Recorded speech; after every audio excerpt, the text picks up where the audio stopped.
Beelzebub's Tales to His Grandson, Chapter 39. The Holy Planet, Purgatory. After several diagnostics, the cosmic ship Karnak left the Holy Planet, and again began to fall further in the direction of the place of its final destination, and namely, in the direction of that planet on which Beelzebub had had the place of his arising, and whither he was returning to finish his long existence. To finish that long existence of his which, on account of certain definite circumstances, he had to fulfill on various cosmic concentrations of our great universe, and always under conditions very unfavorable for him personally, yet which he nevertheless objectively fulfilled quite meritoriously. And so, when the usual tempo of the falling of the ship Karnak had been re-established, Hassein, the grandson of Beelzebub, again sat down at his feet, and turning to him, said, "Grandfather, oh dear grandfather, explain to me please why, as my uncle Tuwilin told me, does our common, all-embracing, unibeing autocrat endlessness appear so often on this holy planet, on which we have just been?" At this question of his grandson, Beelzebub this time became thoughtful, a little longer than usual, and then also with greater concentration than was usual for him, slowly said, "Yes, I do not know, my dear boy, with what to begin this time, in order to answer this question of yours in such a form as would satisfy me also, since among many other tasks I've set myself in respect of you, as regards your Osciano, there is also this, that you at your age should have an exhaustive knowledge and understanding about this holy planet. In any case, you must first of all be told that this same holy planet, which is called Purgatory, is for the whole of our great universe, as it were, the heart and place of concentration of all the completing results of the pulsation of everything that functions and exists in the universe.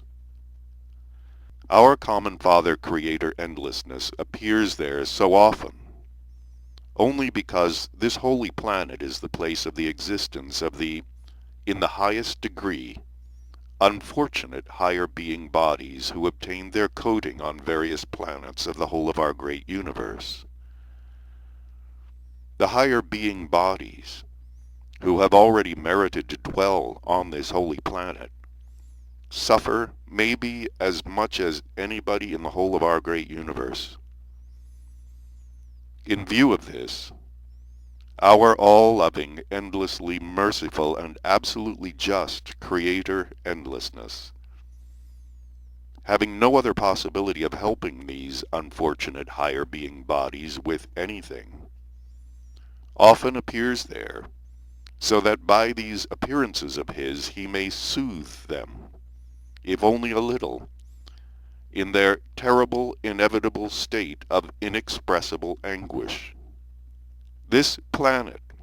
began to actualize that aim for which it now exists much later than that period of the flow of time when the completing process of the creation of the now existing world was finished.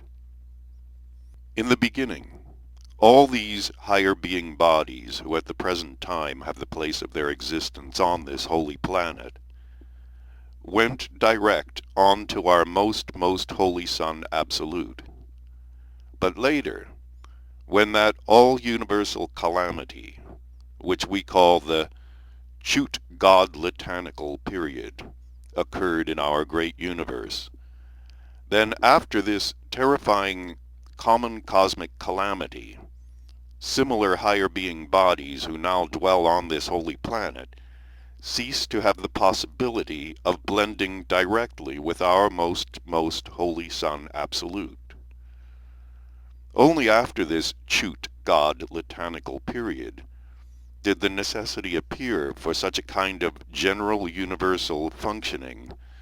which this holy planet Purgatory actualizes at the present time. It was just from this time that the whole surface of this holy planet was correspondingly organized and adapted in such a way that these higher being bodies might have the place of their already unavoidable existence on it. Having said this, Beelzebub became a little thoughtful, and with a slight smile continued to tell the following. This holy planet is not only the center of the concentrations of the results of the functioning of all that exists, but it is also now the best, richest, and most beautiful of all the planets of our universe. When we were there, you probably noticed that we always saw and sensed that from there, all the space of our great universe, or as your favorites would say, all the skies, reflected, as it were, the radiance which recalls the radiance of the famous and incomparable Almacornian turquoise. Its atmosphere is always pure, like the phenomenal Sacraments crystal. Everywhere there, every individual with all his presence senses everything external, its innerly, or as your favorites would say, blissfully, delightfully. On that holy planet, as the informed say,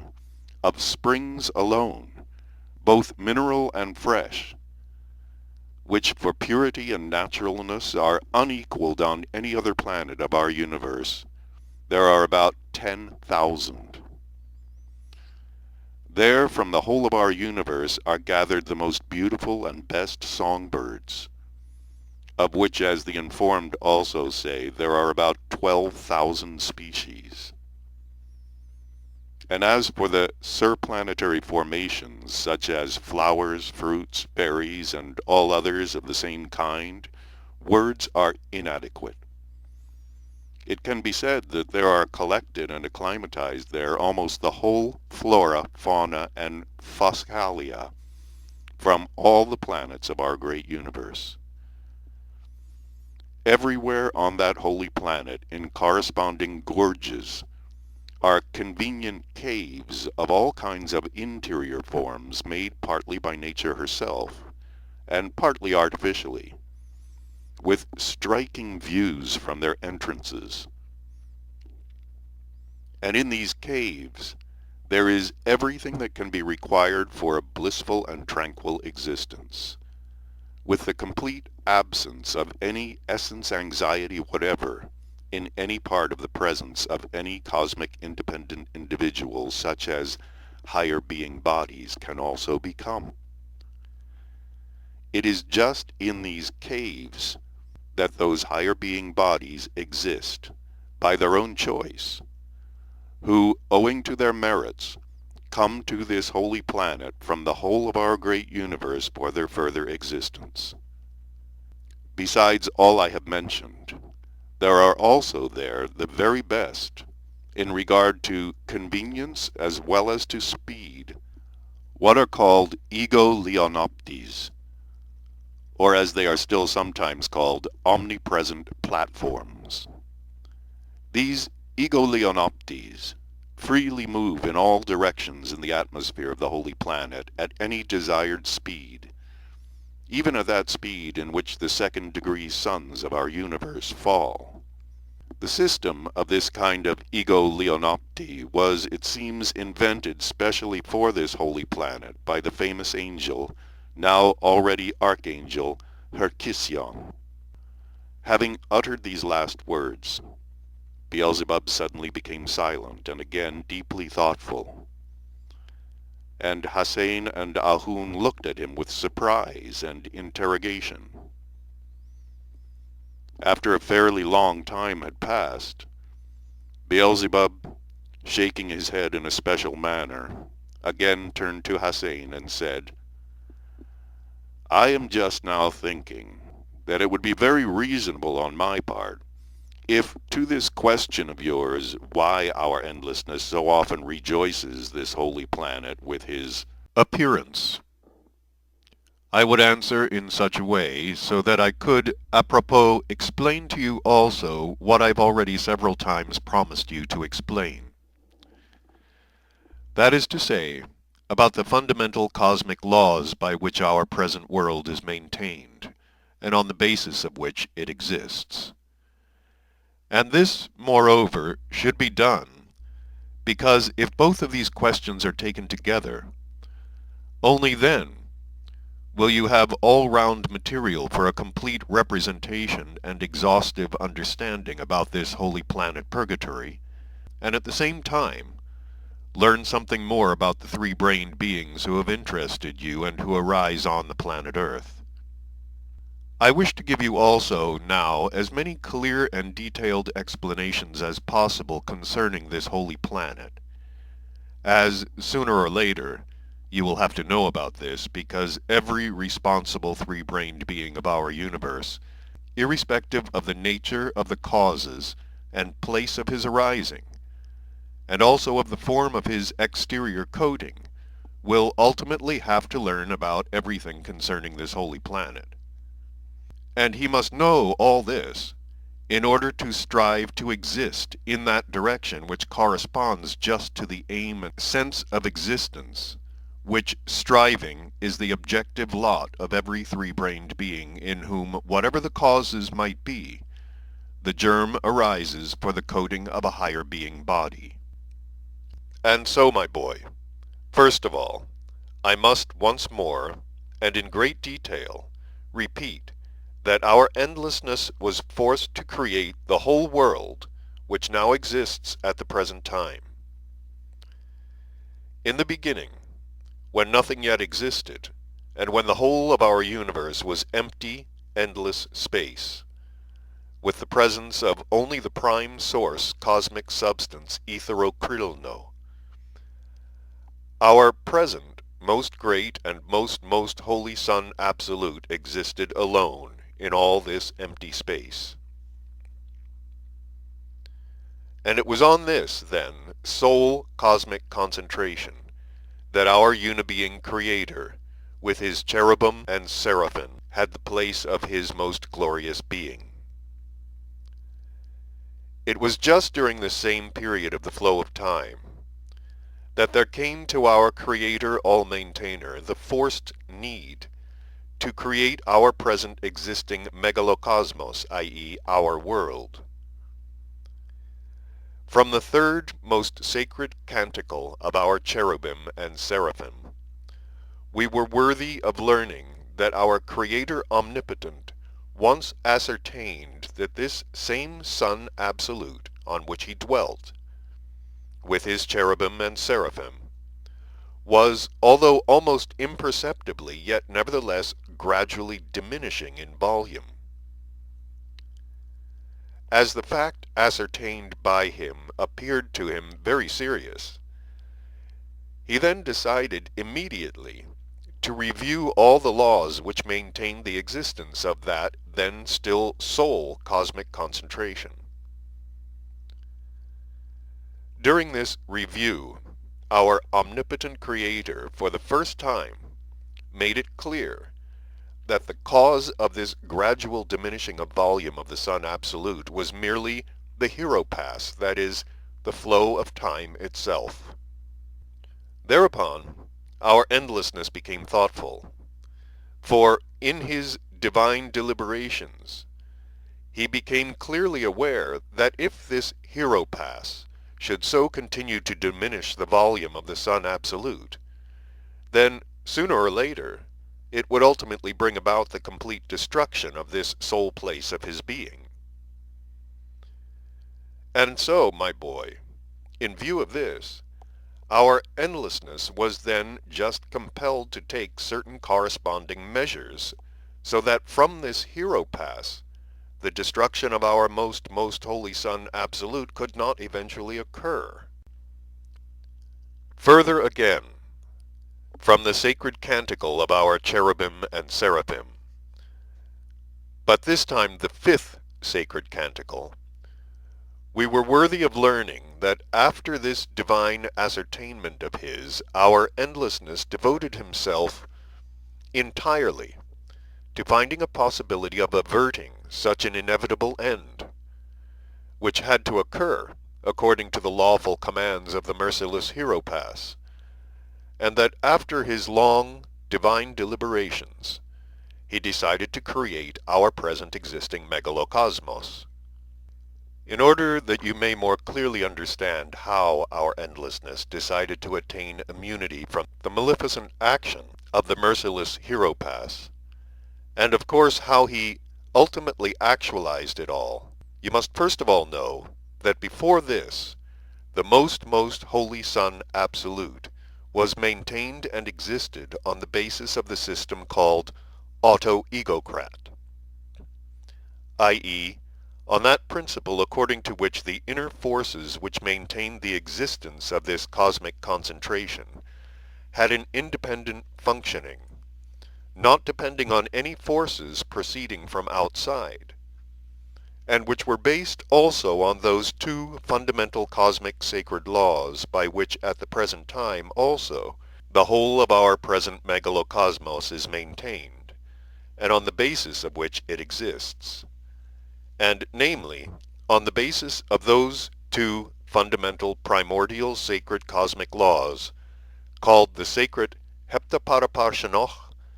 and the sacred Triamazikamno. About both of these fundamental cosmic primordial sacred laws I have already once told you a little. Now, however, I shall try to explain to you about them in rather more detail. The first of these fundamental primordial cosmic sacred laws, namely the law of Heptaparaparshanoch, present-day objective cosmic science, by the way, formulates in the following words: the line of the flow of forces constantly deflecting according to law and uniting again at its ends. This sacred primordial cosmic law has 7 deflections, or as it is still otherwise said, 7 centers of gravity, and the distance between each 2 of these deflections or centers of gravity is called a stopinder of the sacred Heptaparaparshanoch. This law, passing through everything newly arising and everything existing, always makes its completing processes with its 7 stopinders. And in regard to the second primordial fundamental cosmic law, and namely the sacred Triamazikamno, common cosmic objective science also formulates with the words, a new arising from the previously arisen through the Harnel Miatznel, the process of which is actualized thus: the higher blends with the lower in order to actualize the middle, and thus becomes either higher for the preceding lower, or lower for the succeeding higher. And as I already told you, this sacred Triamazikamno consists of 3 independent forces, which are called the first, Serp Otheos, the second, Serp Skiros, the third, Serp Athanatos, which 3 holy forces of the sacred Triamazikamno the said science calls as follows: the first, the affirming force, or the pushing force, or simply the force plus; the second, the denying force, or the resisting force, or simply the force minus; and the third, the reconciling force, or the equilibrating force, or the neutralizing force. At this place of my explanations concerning chiefly the fundamental laws of world creation and world maintenance, it is interesting to notice, by the way, that the 3-brained beings of this planet which has taken your fancy already began at that period when the consequences of the properties of the organ Kundabuffer were not yet crystallized in their common presences, to be aware of these 3 holy forces of the sacred Triamazikamno, and then named them: the first, God the Father; the second, God the Son; the third, God the Holy Ghost, and in various cases expressed the hidden meaning of them, and also their longing to have a beneficent effect from them for their own individuality by the following prayers. Sources of divine, rejoicings, revolts, and sufferings, direct your actions upon us. Or, wholly affirming, wholly denying, wholly reconciling, transubstantiate in me for my being. Or, holy God, wholly firm, wholly immortal, have mercy on us. Now, my boy, listen further very attentively. And so, in the beginning,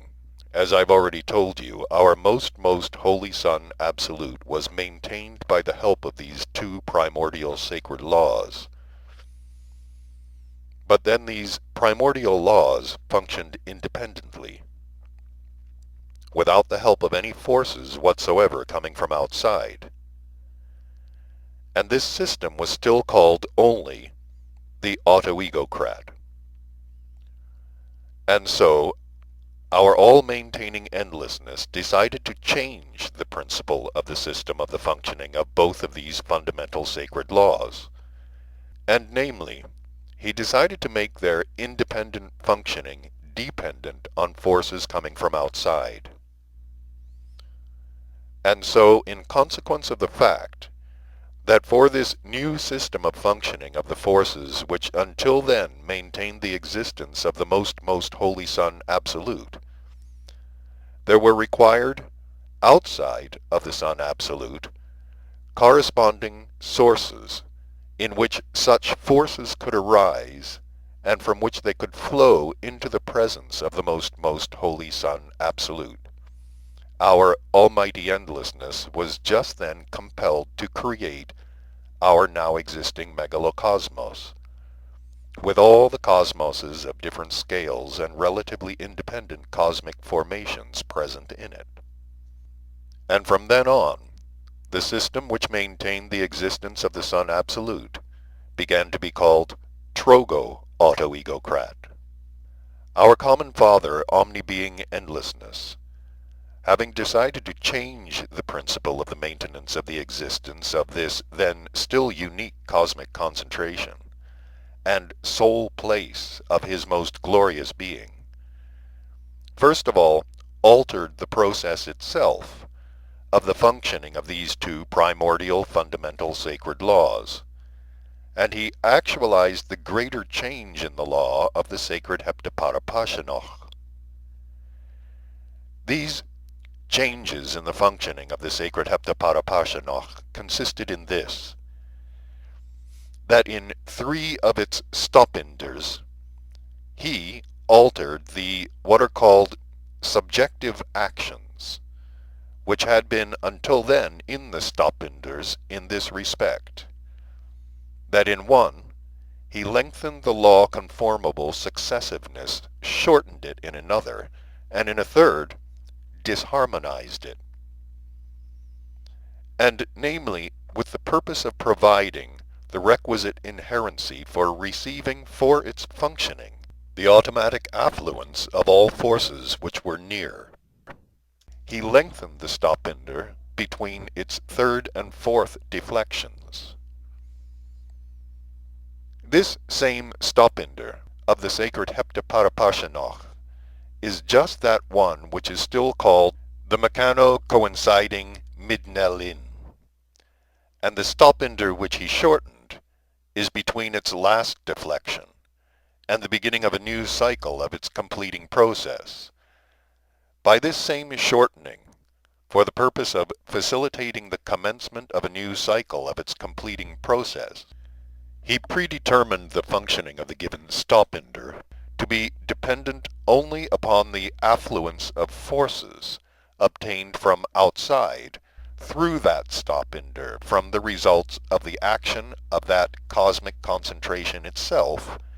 in which the completing process of this primordial fundamental sacred law flows.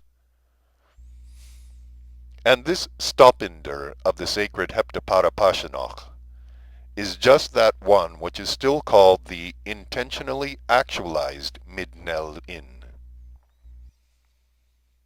As regards the third stopinder, then changed in its subjective action, and which is fifth in the general successiveness, and is called harnel aut. Its disharmony flowed by itself from the change of the two aforementioned stopinders. This disharmony, in its subjective functioning, flowing from its asymmetry, so to say, in relation to the whole entire completing process of the sacred Heptaparapashanoch, consists in the following.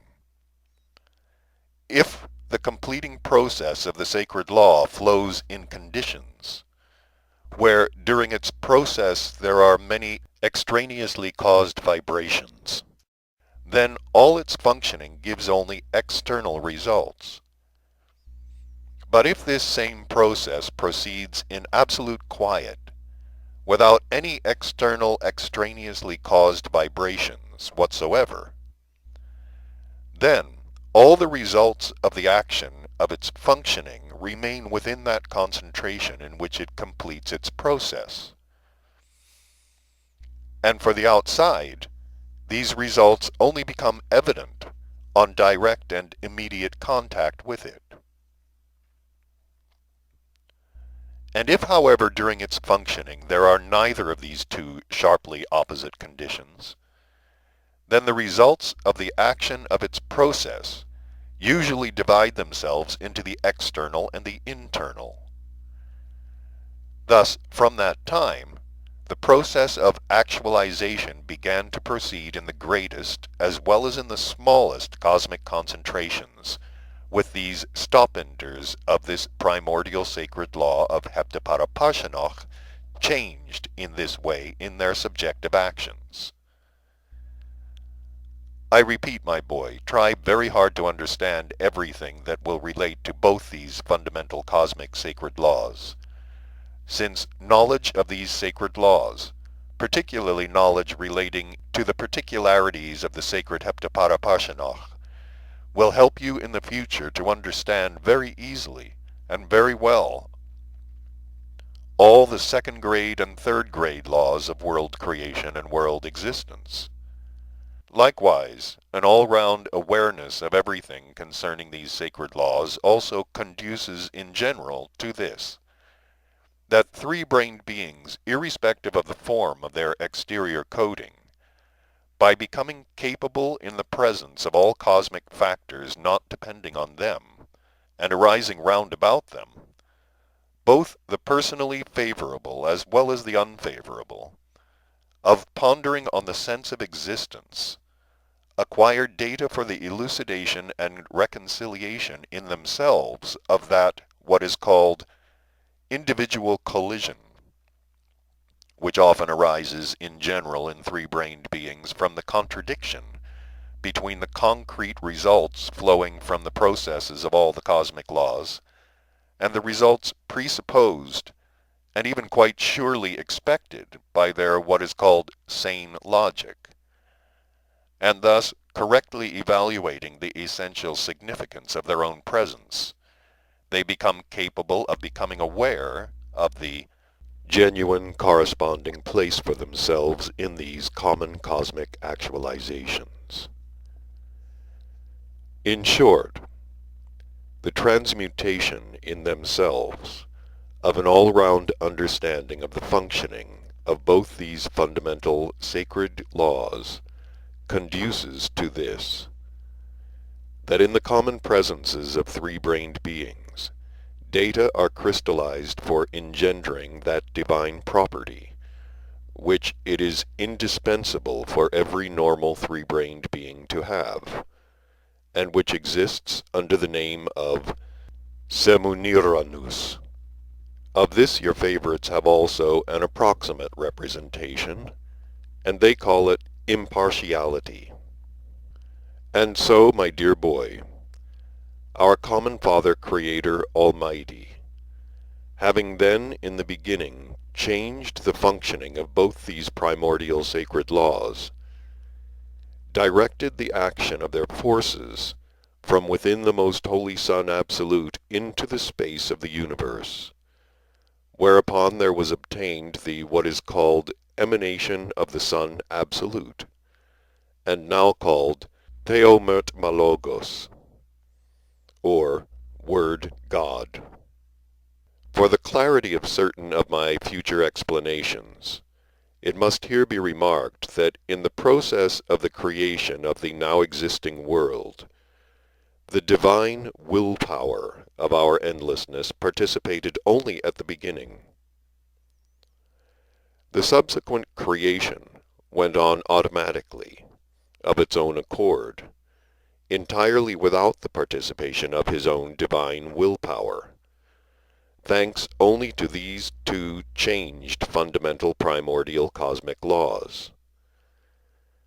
And the process itself of creation proceeded then in the following successiveness. Thanks to the new particularity of the fifth stopinder of the sacred Heptaparapashanoch, these emanations issuing from the Son Absolute began to act at certain definite points of the space of the universe upon the prime source cosmic substance etherokrilno, from which, owing to the totality of the former and the new particularities of the sacred primordial laws, certain definite concentrations began to be concentrated. Further, thanks to these factors, and also to their own laws of Heptaparapashanoch and Triamazikamno, which had already begun to arise in these definite concentrations, with their action upon each other, everything which had to be gradually began to be crystallized in these concentrations. And as a result of all this, those large concentrations were obtained which exist also until now, and which we now call second-order suns. When these newly arisen suns had been completely actualized, and their own functionings of both the fundamental laws had been finally established in them, then in them also, similarly to the most holy Son Absolute, their own results began to be transformed and to be radiated, which, together with the emanations issuing from the most holy Son Absolute into the space of the universe, became factors for the actualization of the common cosmic fundamental process of the sacred law of Triamazikamno. And that is to say, the most holy Theomertmalogos began to manifest itself in the quality of the third holy force of the sacred Triamazikamno, the result of any one of the newly arisen second-order suns began to serve as the first holy force, and the results of all the other newly arisen second-order suns in relation to this mentioned one newly arisen sun as the second holy force of this sacred law. Thanks to the process of the common cosmic sacred Triamazikamno, thus established in the space of the universe, crystallizations of different what is called density gradually began to be formed around each of the second-order suns, out of that same prime source, etherokrilno. And grouping themselves around these newly arisen suns, new concentrations began to take form, as a result of which more new suns were obtained, but this time third-order suns. These third-order concentrations are just those cosmic concentrations which at the present time are called planets. At this very place in the process of the first outer cycle of the fundamental sacred Heptaparapashanoch, namely after the formation of the third-order suns, or planets, just here, owing to the changed fifth deflection of the sacred Heptaparapashanoch, which, as I've already said, is now called Harnel Aut, the initially given momentum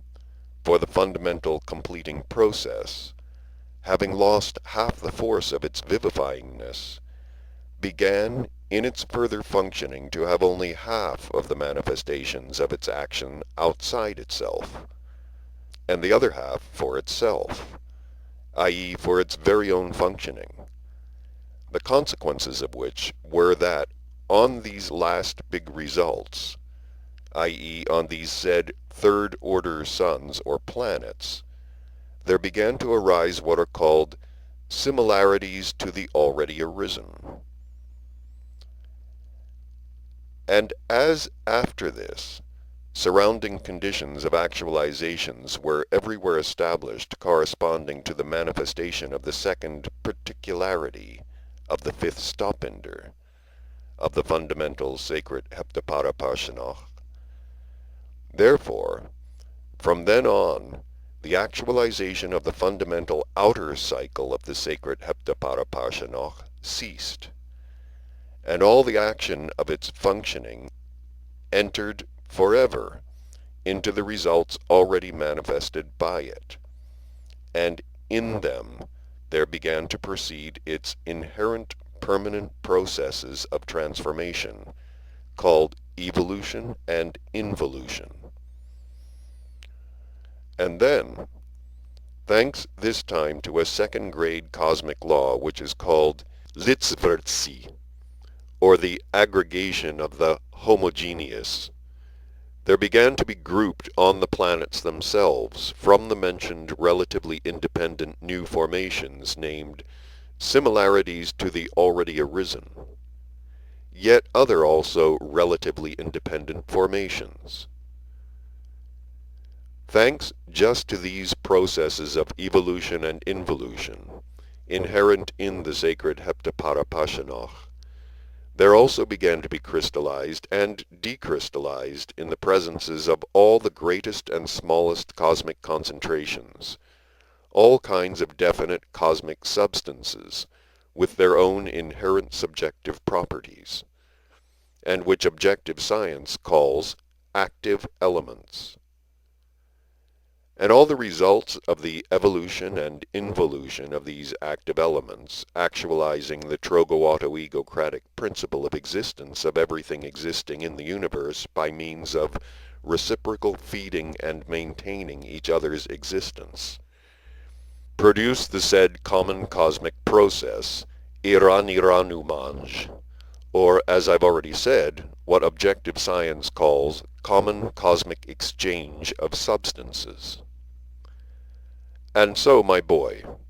thanks to this new system of the reciprocal feeding of everything existing in the universe, in which our most holy Son Absolute itself participated, there was established in it that equilibrium, which at the present time no longer gives the merciless Hieropass any possibility of bringing about anything unforeseen whatsoever to our most great and most holy Son Absolute. And thus, the motive for the divine anxiety of our almighty unibeing endlessness concerning the wholeness of his eternal place of dwelling disappeared forever. Here it is necessary to tell you that when this most wide divine actualization was finished, our triumphant cherubim and seraphim then gave for the first time to all the newly arisen actualizations those names which exist even until today, every relatively independent concentration. In general, they then defined by the word cosmos, and to distinguish the different orders of arising of these cosmoses, they added to this definition cosmos a separate corresponding name. And namely, they named the most holy prime source Son Absolute itself, Protocosmos. Each newly arising second-order sun, with all its consequent definite results, they called Defterocosmos. Third-order suns, i.e. those we now call planets, they called Tritocosmos. The smallest relatively independent formation on the planets which arose thanks to the new inherency of the fifth stopender of the sacred Heptaparaparshanach,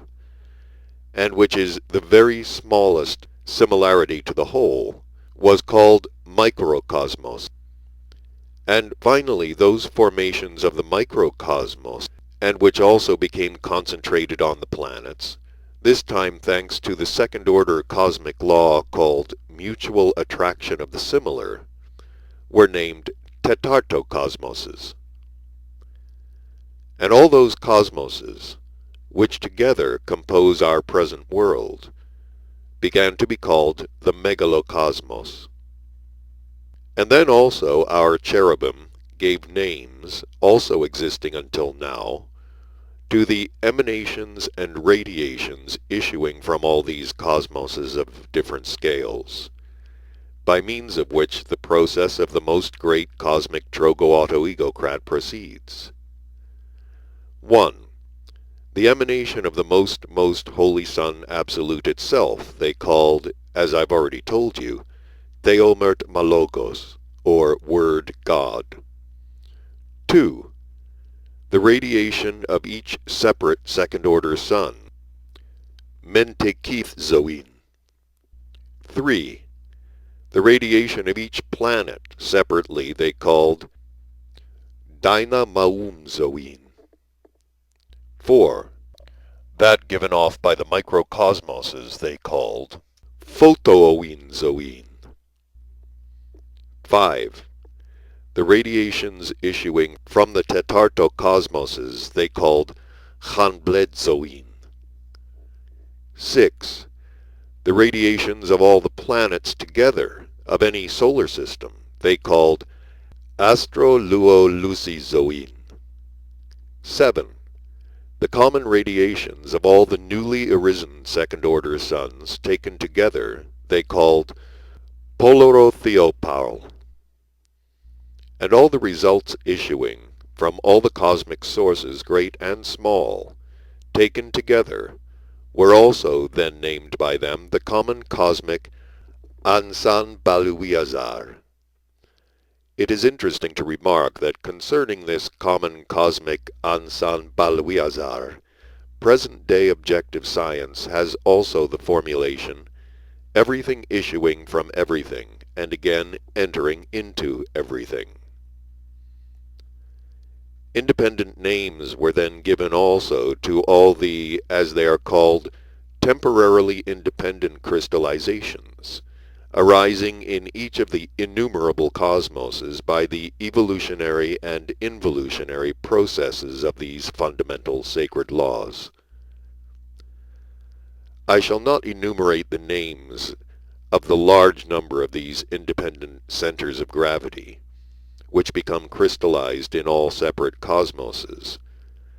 but shall indicate only the names of those definite center of gravity active elements, which become crystallized in each separate cosmos, and which have a direct relation with my following elucidations, and, namely, those which are crystallized in the presences of the tetartocosmoses, and have such a temporarily independent center of gravity. In tetartocosmoses, the following names were given to these independent arisings. 1. Proto-Ehari. 2. Deftero-Ehari. 3. Trito-Ehari. 4. Tetarto-Ehari. 5. Peanjo-Ehari. 6. Exio-Ehari. 7.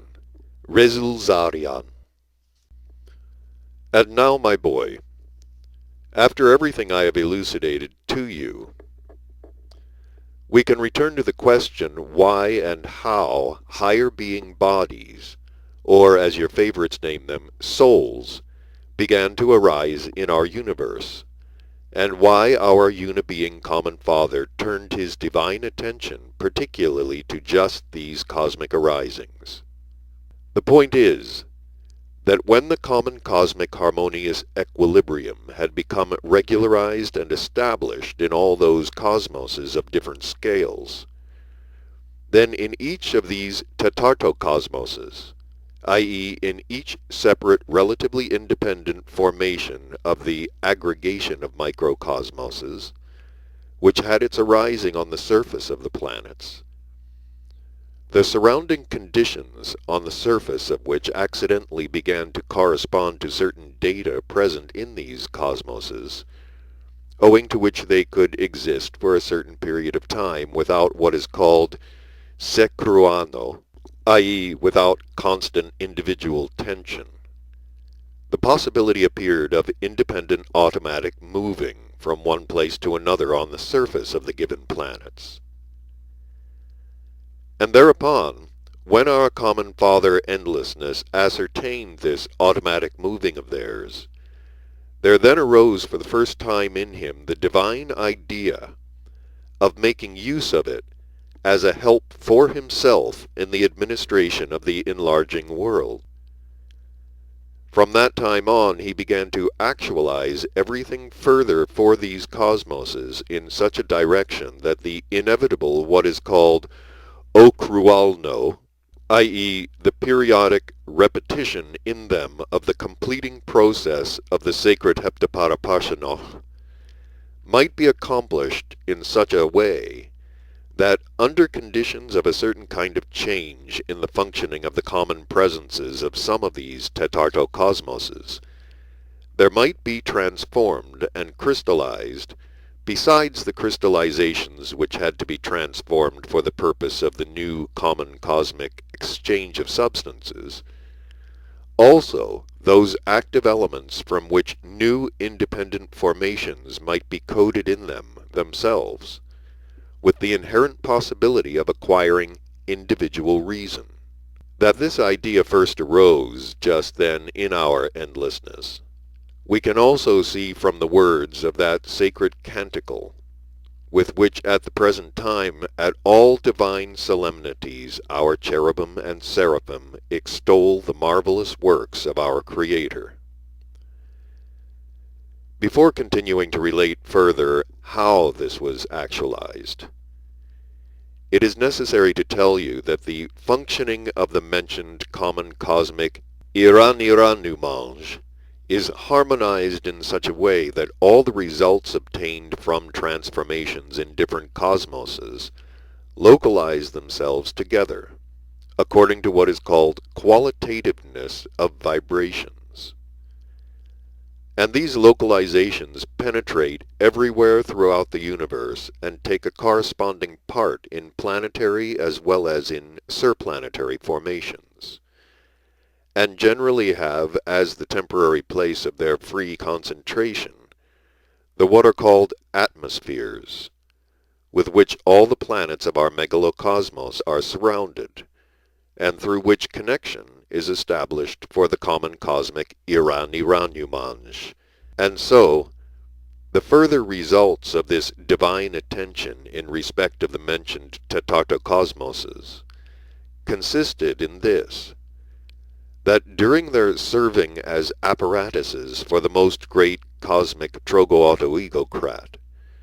the possibility was obtained in them that from among the cosmic substances transformed through them, both the needs of the most great common cosmic sacred Trogoautoegocrat, as well as for the supply of substances expended by them for the process of their own existence,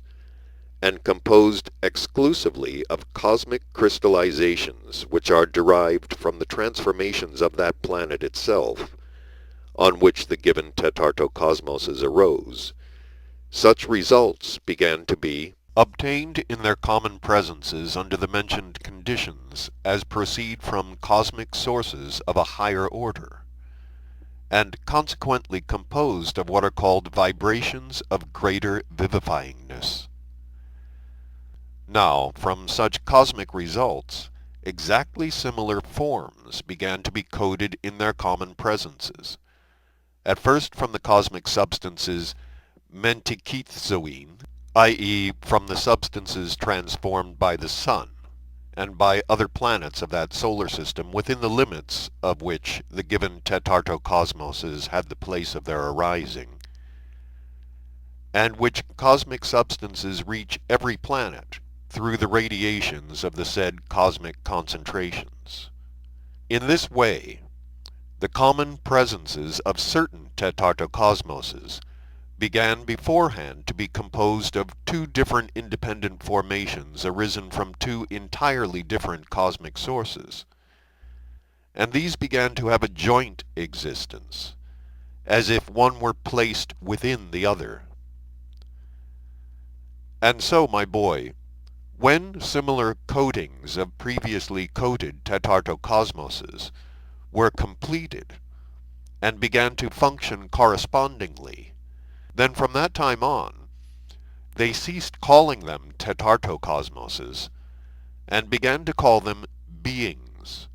which then meant two-natured. And these same second coatings alone began to be called bodies kesgen. Now, when in this new part of these two-natured formations everything corresponding was acquired, and when all that functioning which it is proper to such cosmic arisings to have was finally established,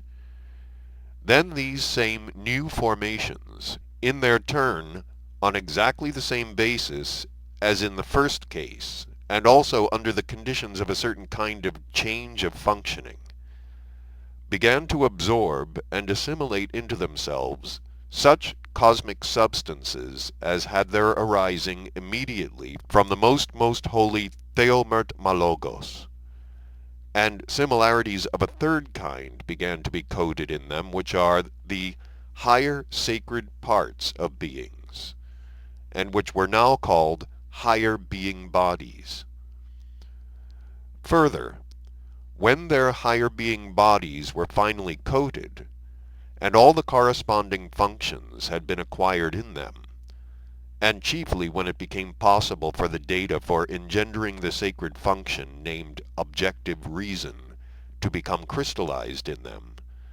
which data can become crystallized exclusively only in the presences of those cosmic arisings. And when what is called rasko occurred to these tetartocosmoses, or beings, i.e. the separation of these diverse-natured three-in-one formations from each other, only then did this higher being part receive the possibility of uniting itself with the cause of causes of everything now existing, i.e. with our most holy Son Absolute, and began to fulfill the purpose on which our all-embracing endlessness had placed his hope.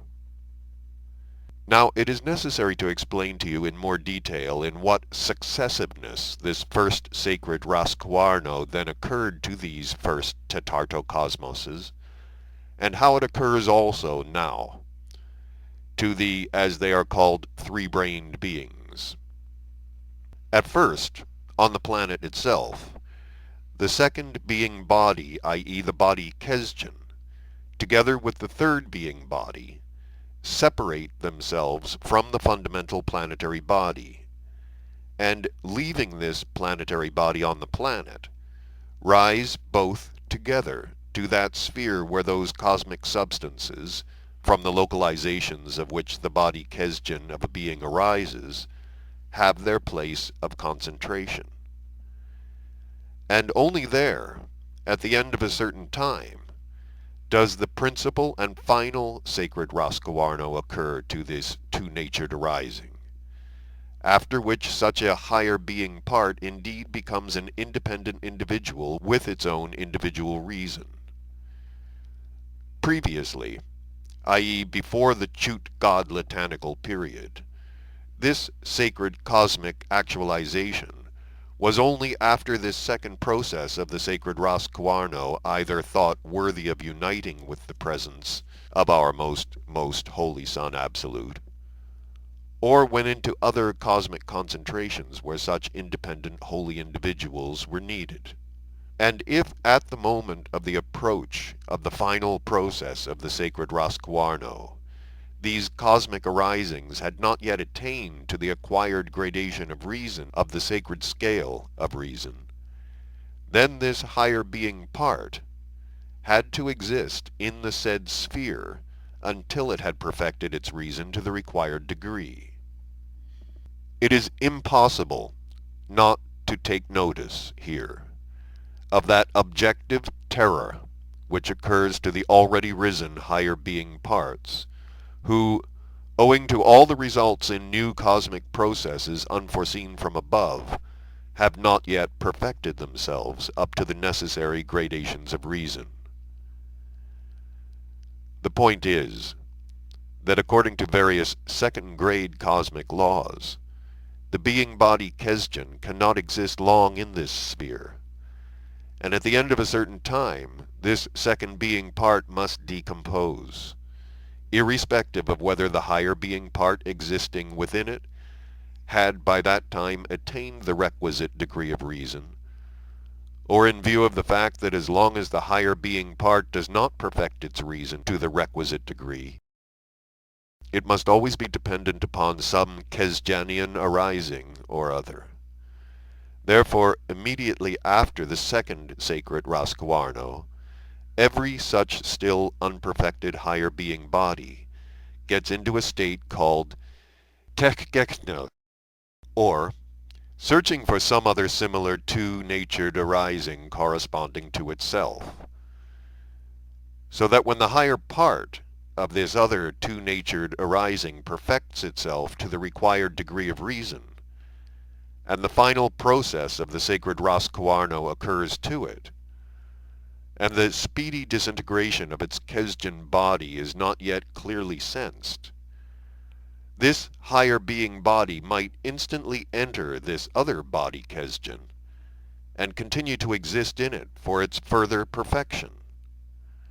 which perfection must sooner or later be inevitably accomplished by every arisen higher being body. And that is why, in that sphere to where the higher being part goes after the first sacred Raskoarno, that process proceeds called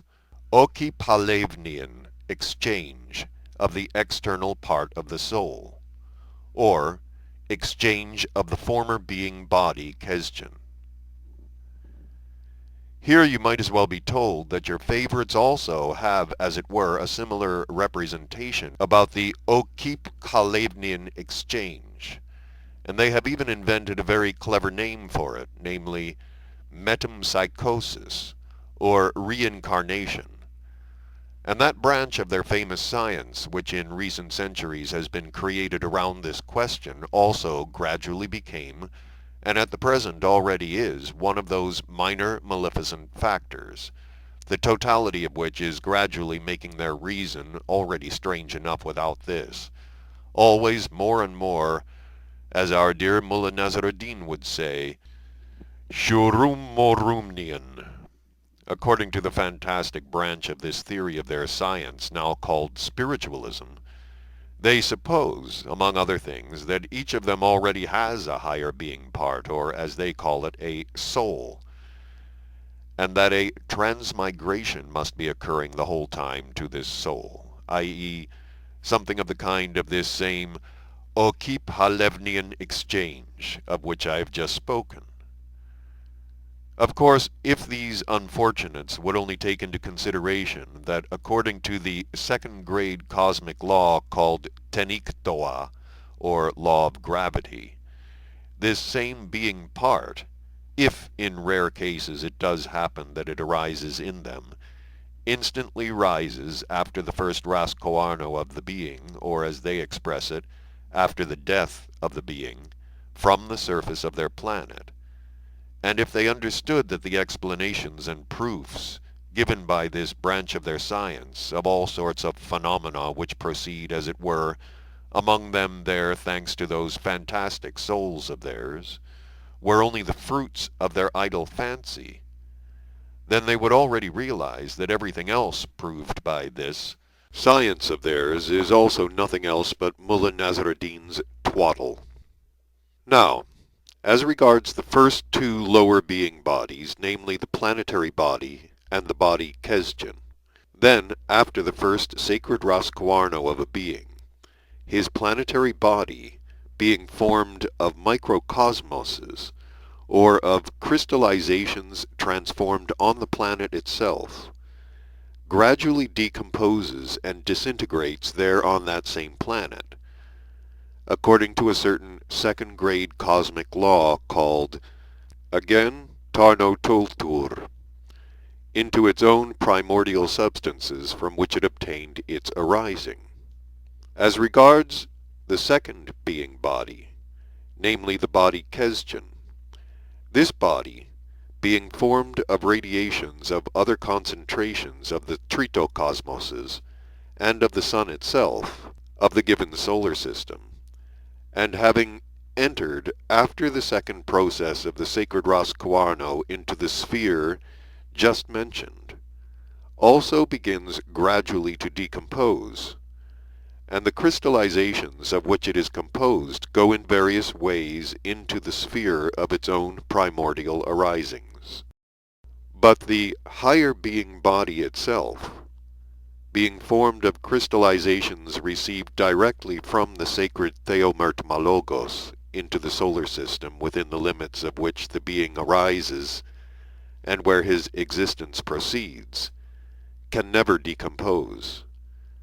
And this higher part must exist in the given solar system as long as it does not perfect itself to the required reason, to just that reason which makes similar cosmic formations what are called irankapaic, i.e. such formations for the mentioned most sacred substances as can exist and be independent of Kesdjanian arisings, and at the same time not be subject to what are called painful influences from any external cosmic factors whatsoever. And so, my boy, as I've already told you, after these cosmic arisings had perfected their reason to the necessary gradation of the sacred scale of reason, they were in the beginning taken on to the Sun Absolute for the fulfillment of roles predestined for them by our Creator Endlessness. It is necessary to tell you that concerning the determination of the degrees of individuality, our cherubim and seraphim also then at the very beginning established that still now existing sacred determinator of reason, which is applied for the determination of the gradation of reason, or, more exactly, the totality of self-awareness of all separate large and small cosmic concentrations, and by which not only are the gradations of their reason measured, but there is also determined there, as it is called, degree of justification of the sense and aim of their existence, and also the further role of each separate individual in relation to everything existing in our great Megalo Cosmos. This sacred determinator of pure reason is nothing else than a kind of measure, i.e., a line divided into equal parts.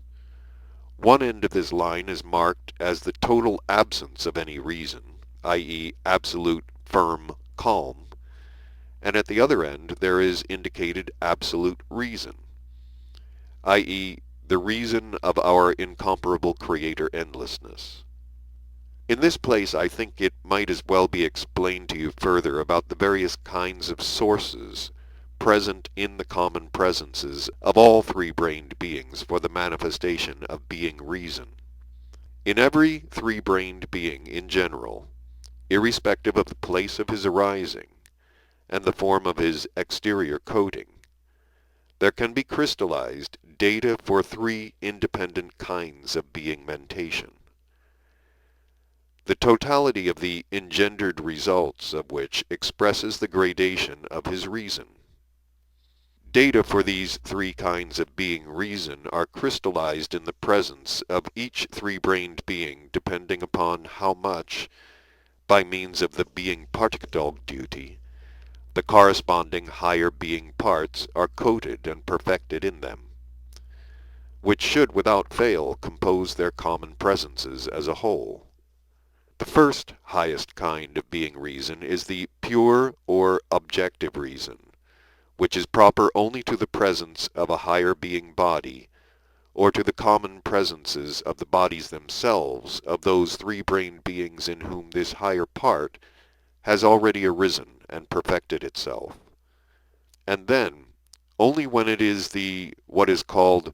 center of gravity initiator of the individual functioning of the whole presence of the being. The second being reason, which is named Okiar Ta'ai Tochsa,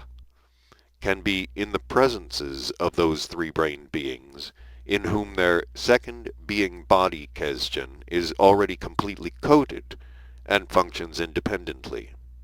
As regards the third kind of being reason, this is nothing else but only the action of the automatic functioning which proceeds in the common presences of all beings in general, and also in the presences of all surplanetary definite formations, thanks to repeated shocks coming from outside,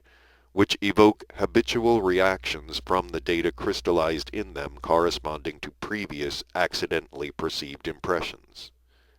Now, my boy, in my opinion, before going on to a more detailed explanation of how their higher parts were then coded and perfected in the common presences of the first tetartocosmoses, as well as in the common presences of those who were afterwards named beings, it is necessary to give you more information about the fact that we beings arisen on the planet Caritas, and also the beings arisen on your planet called Earth, are already no longer such polormodectic beings as were the first beings who were transformed directly from the tetartocosmoses, i.e., to say, beings called polormodectic, or, as it's still now called, monoinithits, but are beings called Keschapmartnian, i.e., nearly half beings,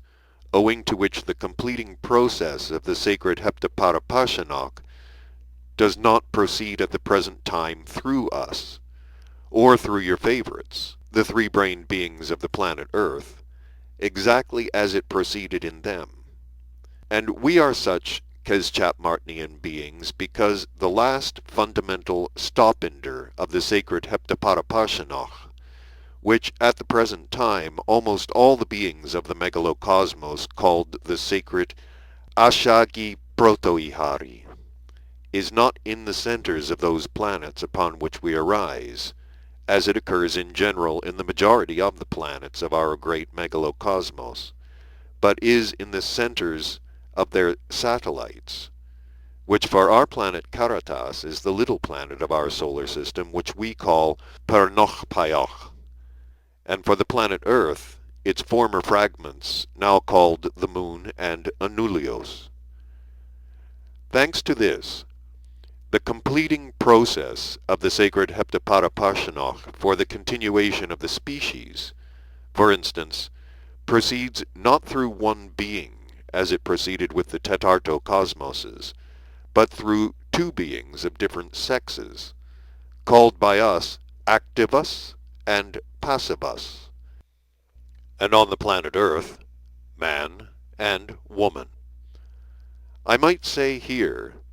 that there even exists in our great megalocosmos a planet on which this sacred law, Heptaparapashanok, carries out its completing process for the continuation of the species of the three-brained beings, through three independent individuals. You might as well be acquainted somewhat in detail with this uncommon planet. This planet is called Modico, and belongs to the system of the protocosmos. Beings arising on this planet are three-brained, like all other three-brained beings arising on all the planets of our great megalocosmos, and in their exterior appearance are almost similar to us, and at the same time are, and are also so considered by all others, the most ideal and perfect of all the innumerable various-formed exterior coatings of the three-brained beings in all our great universe. And all our now existing angels, archangels, and most of the sacred individuals nearest to our common Father Endlessness, arise just upon this marvelous planet. The transformation through them of the cosmic substances required for the common cosmic trogoautoegocratic process, according to the sacred law of Heptaparapashanoch, proceeds on these same principles on which it proceeds through our common presences and also through the presences of your favorites, the three-brained beings breeding on the planet Earth. For the continuation of their species alone does this sacred law effect its completing process through three kinds of beings. Wherefore, such three-brained beings are called triakarkromnian. Separately, however, just as among us beings of different sexes are called activus and passivus, or are called on your planet man and woman, so there on the planet Modico, they call the beings of the different sexes Martna, Spirna, and Okina. And although externally they are all alike, yet in their inner construction they are very different from each other. The process of the continuation of their species proceeds among them in the following manner. All three beings of different sexes simultaneously receive the sacred El Moano, or as your favorites say, conception, through a special action. And for a certain period they exist with this sacred El Moano, or conception, apart from one another, entirely independently, but each of them exists with very definite intentional perceptions and conscious manifestations. And later, when the time approaches for the manifestation of the results of these conceptions, or when, as your favorites say, the time of birth approaches, there becomes evident in all these three uncommon beings, as it is called an aklonoatistichian longing for each other, or as your favorites would say, there appears in them a physico-organic attraction, and the nearer the time of this being manifestation or birth approaches, the more they press close to each other and ultimately almost grow on to each other, and thereupon at one and the same time they actualize in a certain way these conceptions of theirs. And so, during their actualization of their conceptions, all these three conceptions merge one with another, and in this way there appears in our Megalo Cosmos a new three-brained being of such an uncommon construction. And three-centered beings of this kind are ideal in our Megalo Cosmos because at their very arising they already have all the being bodies. And they have all three being bodies because the producers of such a being, namely Martna, Spirna, and Okina, each separately conceives the arising of one of the three being bodies. And owing to their special corresponding being existences, they aid the sacred Heptaparapashanoch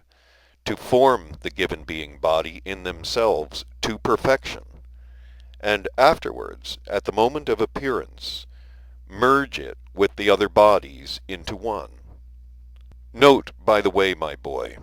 that the beings arising on that incomparable and marvelous planet have no need, like the three-brained beings arising on ordinary planets of our megalocosmos, to coat their higher being bodies with the help of those factors which our Creator designed as means of perfecting, namely those factors which we now call conscious labors and intentional suffering. Now, my boy, to continue the further, more detailed elucidation concerning the process of the transformation of cosmic substances through beings in general, we shall take as an elucidatory example the common presences of your favorites. Although the process of the transformation of substances for the continuation of the species by means of us, or by means of the common presences of your favorites, does not proceed exactly as it proceeded in the first tetartocosmoses who were transformed into beings. Nevertheless, we shall take them as an example, since the process itself of the transformation of cosmic substances for the needs of the most great common cosmic trogoauto-egocrat proceeds through their common presences, exactly as it proceeded through the first tetartocosmoses. At the same time, you will acquire information concerning several other small details of the strange particularities of their psyche, and also gain information relating to how they in general understand, or how they regard, their being duty, in the sense of serving the common cosmic process of Iran Niranhumanj, destroying for the beatification of their own belly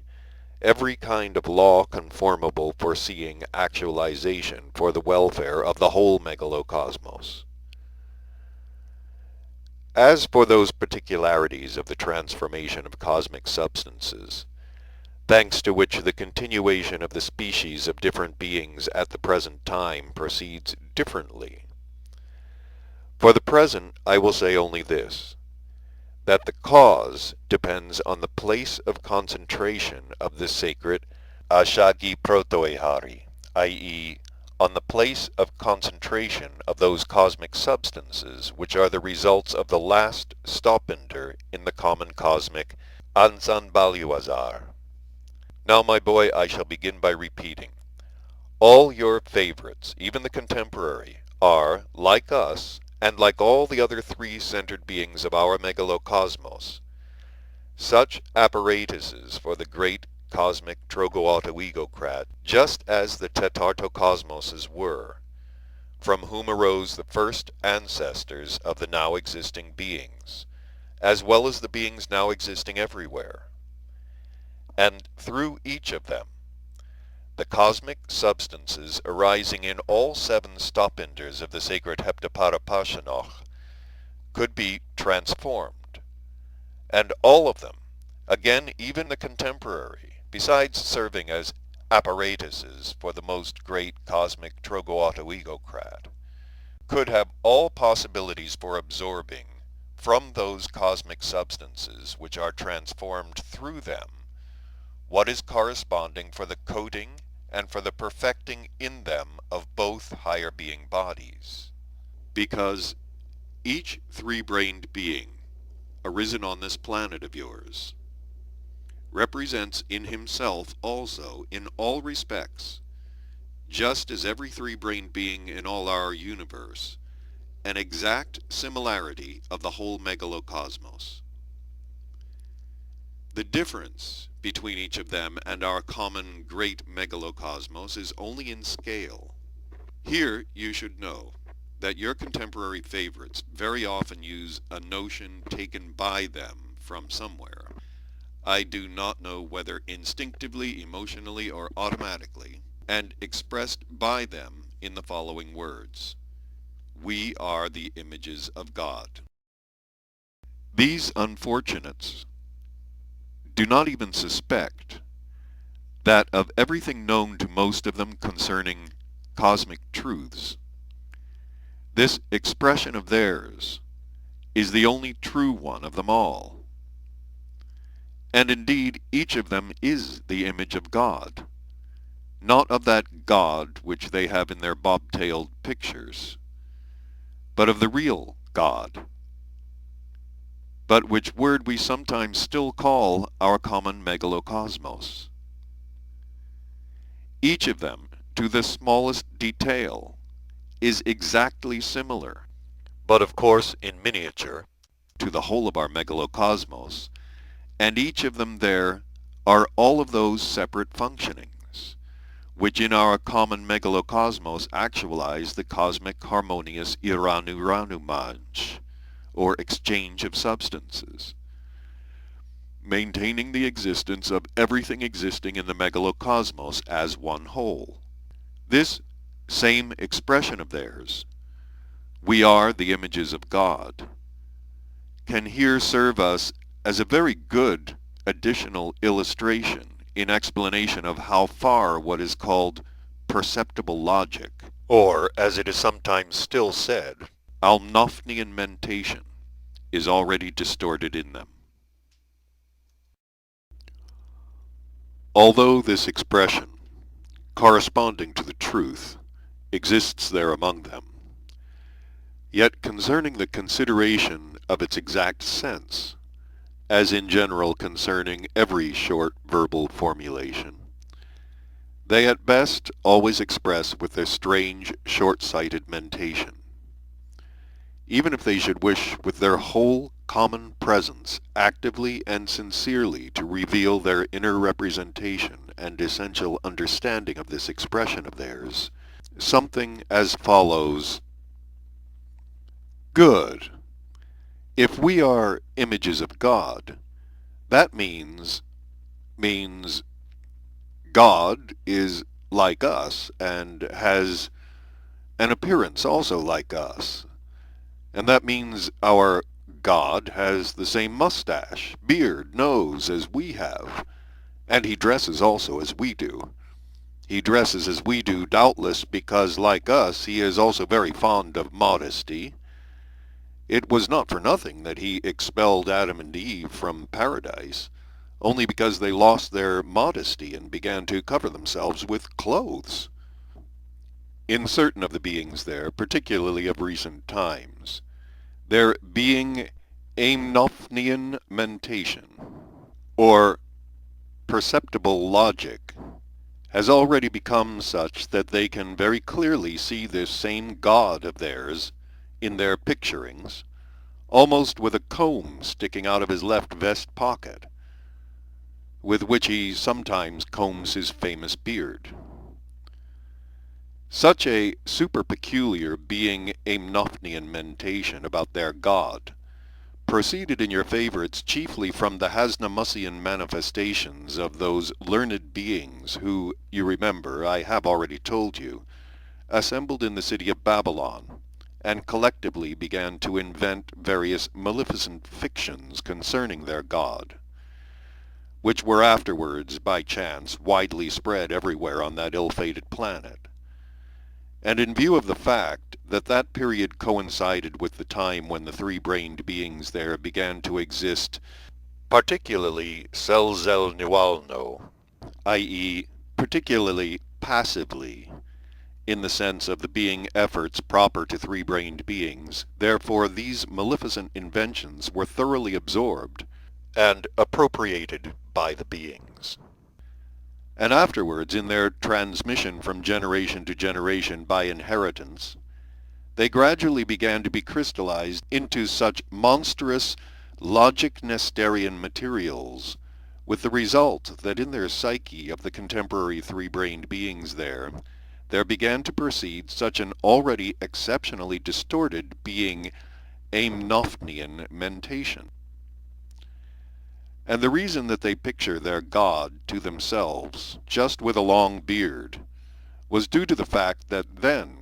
among the maleficent inventions of the Babylonian learned, it was said, among other things, that that famous God of theirs had, as it were, the appearance of a very old man, just with a heavy beard. But concerning the appearance of their God, your favorites have gone still further. Namely, they picture this famous God of theirs exactly as an old Jew, since in their bobtail notions all sacred personages originated from that race. At any rate, my little Hussein, each of your favorites, separately, is in his whole presence exactly similar in every respect to our Megalo Cosmos. I once told you that there is localized in the head of each one of them, as well as in us, a concentration of corresponding cosmic substances, all the functioning of which exactly corresponds to all those functions and purposes which our most holy protocosmos has, and fulfills for the whole of the Megalo Cosmos. This localization, which is concentrated in the head, they call the headbrain. The separate, what are called okaniaki, or protoplasts of this localization in their head, or as the terrestrial learned call them, the cells of the headbrain, actualize for the whole presence of each of them exactly such a purpose as is fulfilled at the present time by the higher perfected bodies of three-brained beings from the whole of our great universe who have already united themselves with the most holy Son Absolute, or Proto-Cosmos.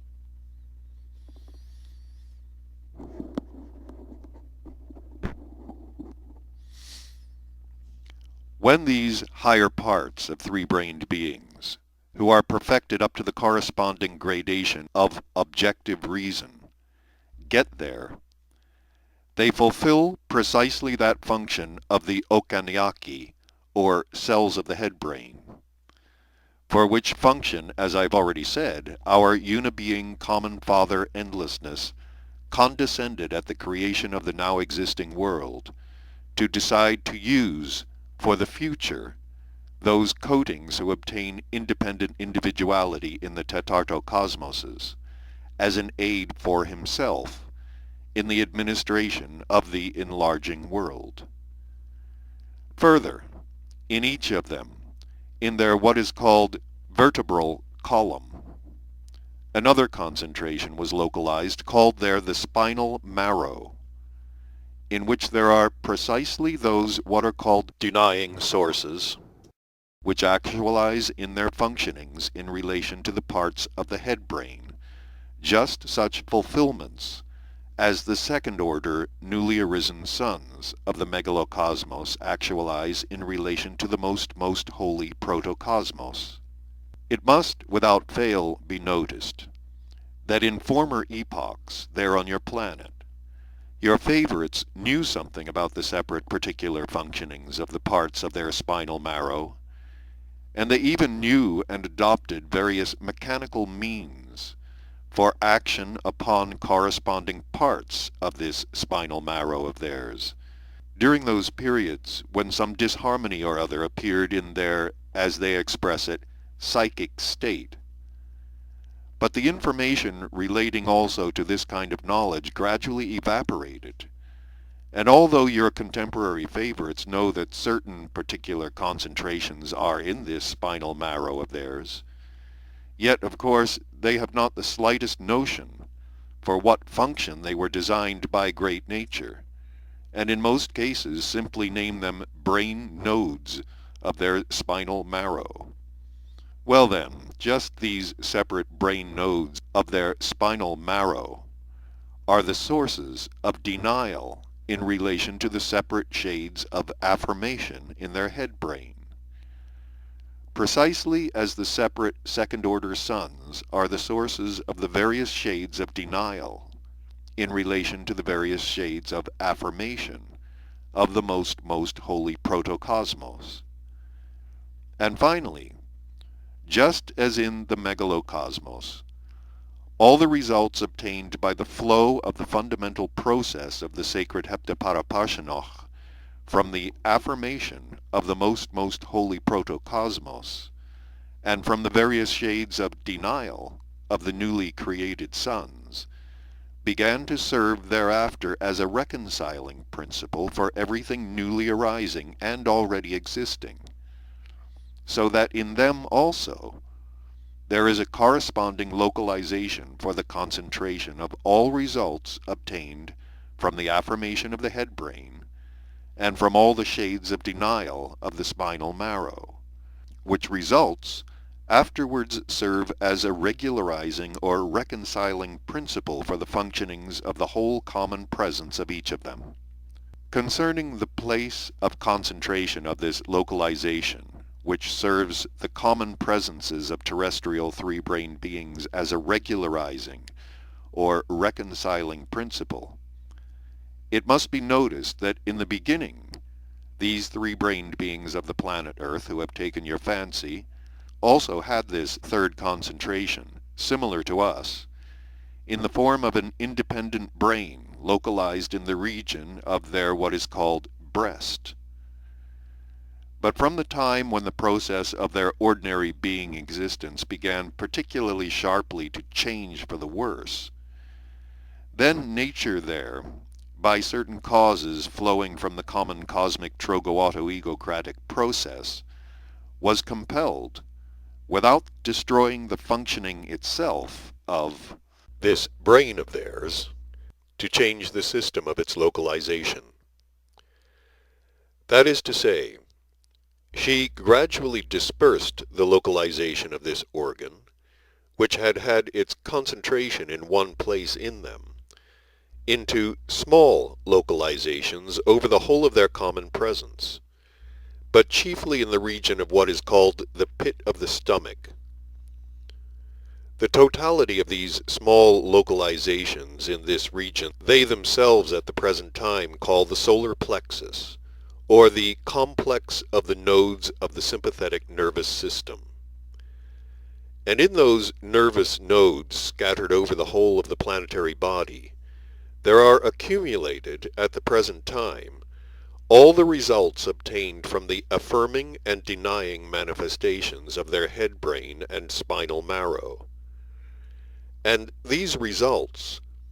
having become fixed in these nervous nodes scattered over the whole of their common presence, are later also such a neutralizing principle in the further process of affirmation and denial between the headbrain and the spinal marrow, just as the totality of everything arising in the Megalo Cosmos is the neutralizing force in the process of the affirmation of the protocosmos and the various shades of denials of all the newly arisen suns. And so, the three-brained beings of the planet Earth are not only, as we also are, apparatuses for the transformation of the cosmic substances required for the most great trogoauto-egocrat, with qualities of all the three forces of the fundamental common cosmic triamazikamno, but also themselves absorbing these substances for transformation from three different sources of independent arisings, have all the possibilities of assimilating, besides the substances necessary for the maintenance of their own existence, also those substances which go for the coating and perfecting of their own higher being bodies. In this manner, those three sourced substances entering their common presences for transformation are, just as for us, a threefold kind of being food. That is to say, those substances which, on the path of their returning evolutionary ascent from the sacred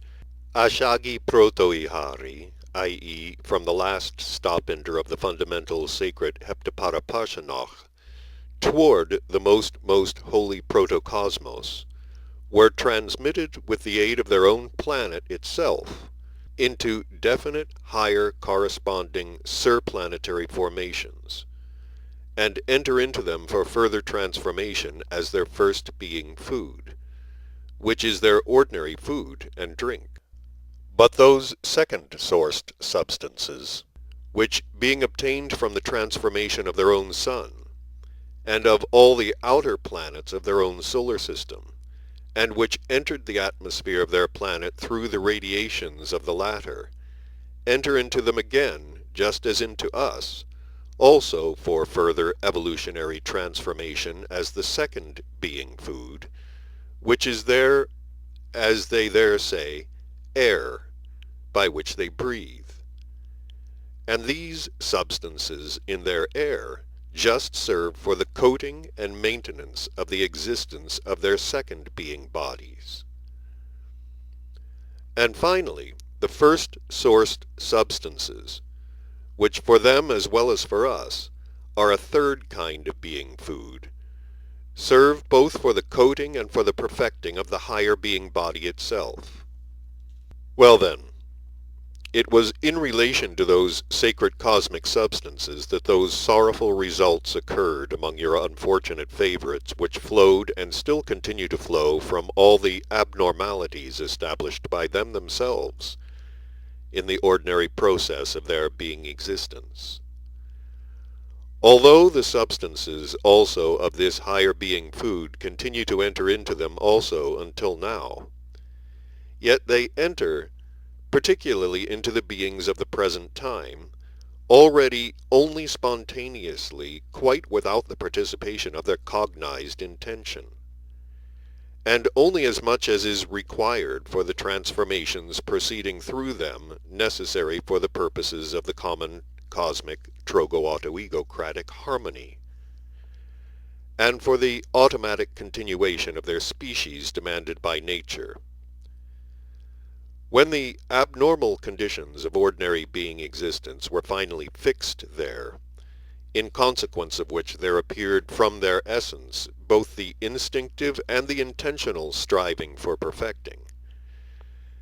there not only disappeared in them the need of conscious absorption of cosmic substances, but even also the very knowledge and understanding of the existence and significance of higher being foods. At the present time there, your favorites already know only of one, the first being food. And they know about that only because in the first place, even without their wish, they could not help knowing about it. And secondly, the process of its use there has already become for them also a vice, and occupies an equal rightful place alongside other of their weaknesses, which were gradually crystallized in them as consequences of the properties of the maleficent, for them, organ kundabuffer. Up to this time, not one of them has yet even become aware that in this first being food there are substances necessary almost exclusively only for the maintenance of the existence of their coarse planetary body alone, which is a denying source, and that this first being food can give almost nothing for the other higher parts of their presence. As for those higher cosmic substances of which a certain quantity must, as I've already said, necessarily be transformed through them for the continuation of their species,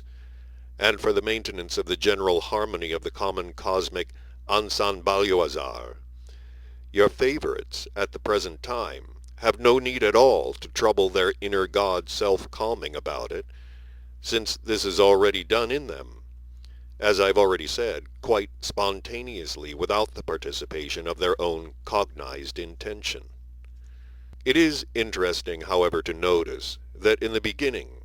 namely soon after the destruction of the functioning of the organ kundabuffer in the three-brained beings breeding on this planet of yours, they also became aware of these two higher being foods, and then began to use them with cognized intention. And certain beings of the continent Atlantis of its latest period even began to consider these same processes of the absorption of these higher being foods as the chief aim of their existence. The beings of the continent Atlantis then called the second being food Amarlus, which meant help for the moon. And they called the third being food the sacred Amarhudan, and this last word then signified for them help for God. Concerning the absence in the psyche of your favorites of a cognized need of absorbing these higher sacred cosmic substances, I wish also to draw your attention to one very important for them sorrowful consequence flowing from this, and namely, in view of the fact that in them, together with the cessation of the intentional absorption of these definite cosmic substances necessary for the arising and existence of higher being parts, there disappeared from their common presences not only the striving itself for perfection, but also the possibility of what is called intentional contemplativeness, which is just the principal factor for the assimilation of those sacred cosmic substances. Then, from that time on, in order to guarantee that the required quantity of those substances might enter into them and be assimilated, nature gradually had to adapt herself to arrange that for each of them, in the course of their whole process of existence, such unexpectednesses should occur already by themselves, as are not at all proper to occur to any three-brained being of our great Megalo Cosmos. Unfortunately, nature there was compelled to adapt herself to this abnormality, so that, owing to these unexpectednesses, certain intense being experiencings and active deliberations might proceed in them automatically, independently of them themselves, and so that, owing to these active deliberations, the required transformation and assimilation of these necessary sacred particles of the higher being foods might automatically proceed in them. Now, my boy, as for the processes themselves of the transformation of the evolutionary and involutionary movements of all these cosmic substances, by means of just such apparatuses of the most great common cosmic Trogoautoegocrat, as all your favorites also are, then those transformations proceed in them as well as in us, and in general in all large and small cosmoses of our common megalocosmoses, strictly according to those two same chief fundamental cosmic laws, namely according to the sacred Heptaparapashanoch and the sacred Triamazikamno. Before talking to you about the manner in which the cosmic substances entering into beings as their first being food are transformed in them for the purposes of the common cosmic Trogoautoegocratic process, and which enter into three-brained beings, if they have a certain kind of attitude towards this process, also for the coding and the perfecting of their own higher parts, it is necessary for you to bear in mind, for a clear representation of these processes, that in our megalocosmos, from results which have already flowed from every kind of Trogoautoegocratic process, there are many hundreds of independent active elements, with various specific subjective properties, which take part in new formations. These many hundreds of active elements, with various properties, wherever they might be, proceeding from the 7 stop-enders of the fundamental common cosmic sacred Heptaparapashanoch, are, depending upon which stop-enders they received their primordial arising, divided and localized, according to what is called the affinity of vibrations, into 7 what are called Oktapanatsaknian classes, and all, without exception, of both the large and small already definite concentrations in all our megalocosmos, are formed from these active elements belonging to 7 independent classes. And, as I've already told you, they have their own subjective properties. And these subjective properties of theirs, and likewise their what are called proportions of vivifyingness, are actualized firstly according to what form of functioning of the 5th stop-ender of the sacred Heptaparapashanoch was flowing during their arising, and secondly, whether the given active elements arise owing to the conscious intention on the part of some independent individual, or whether they arose automatically, merely owing to the second-grade law called attraction and fusion of similarities. Well then, these same many hundreds of definite active elements belonging to 7 different Oktapanatsaknian classes, and having 7 different subjective properties, among which the properties of vivifyingness and decomposition have supreme significance, compose, in their totality, the fundamental common cosmic Ansan Baluazar,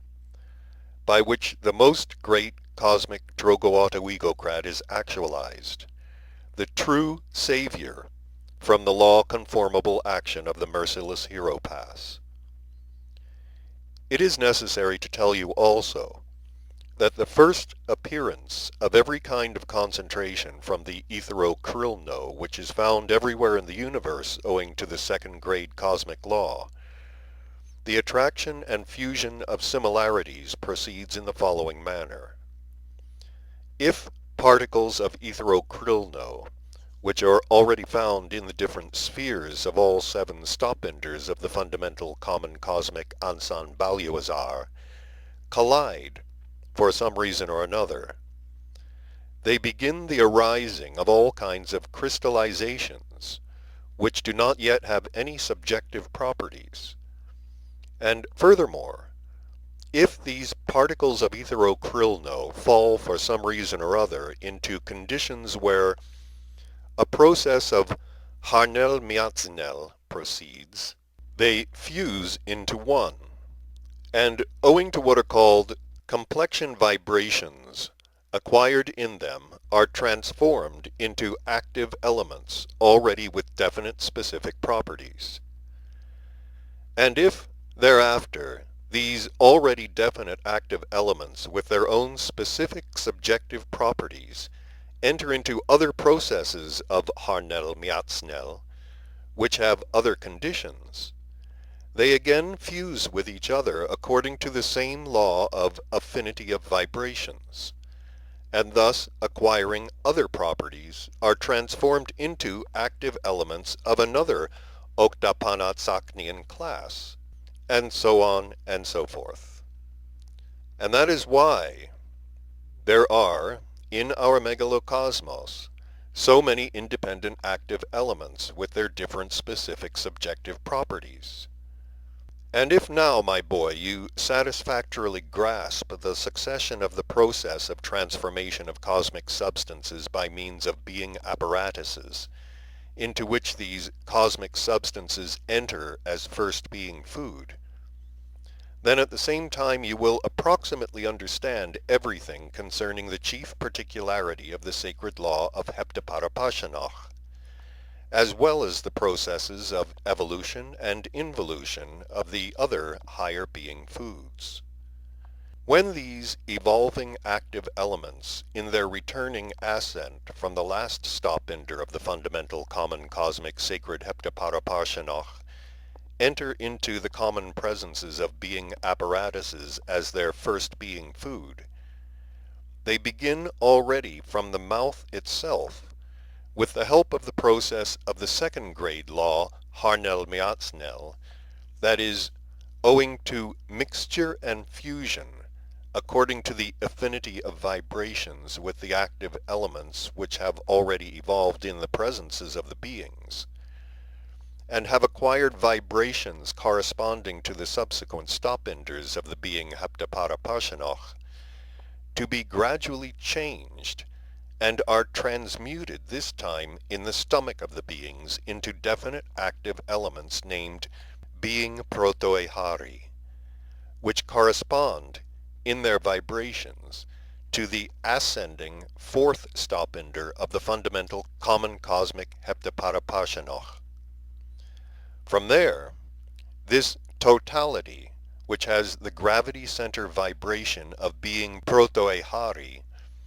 passing, thanks again only to the process of Harnell-Miatznell, over the whole of what is called the intestinal tract, and gradually evolving completely acquires in consequence corresponding vibrations, and is this time completely transmuted into what is called the duodenum, into being Defteroehari.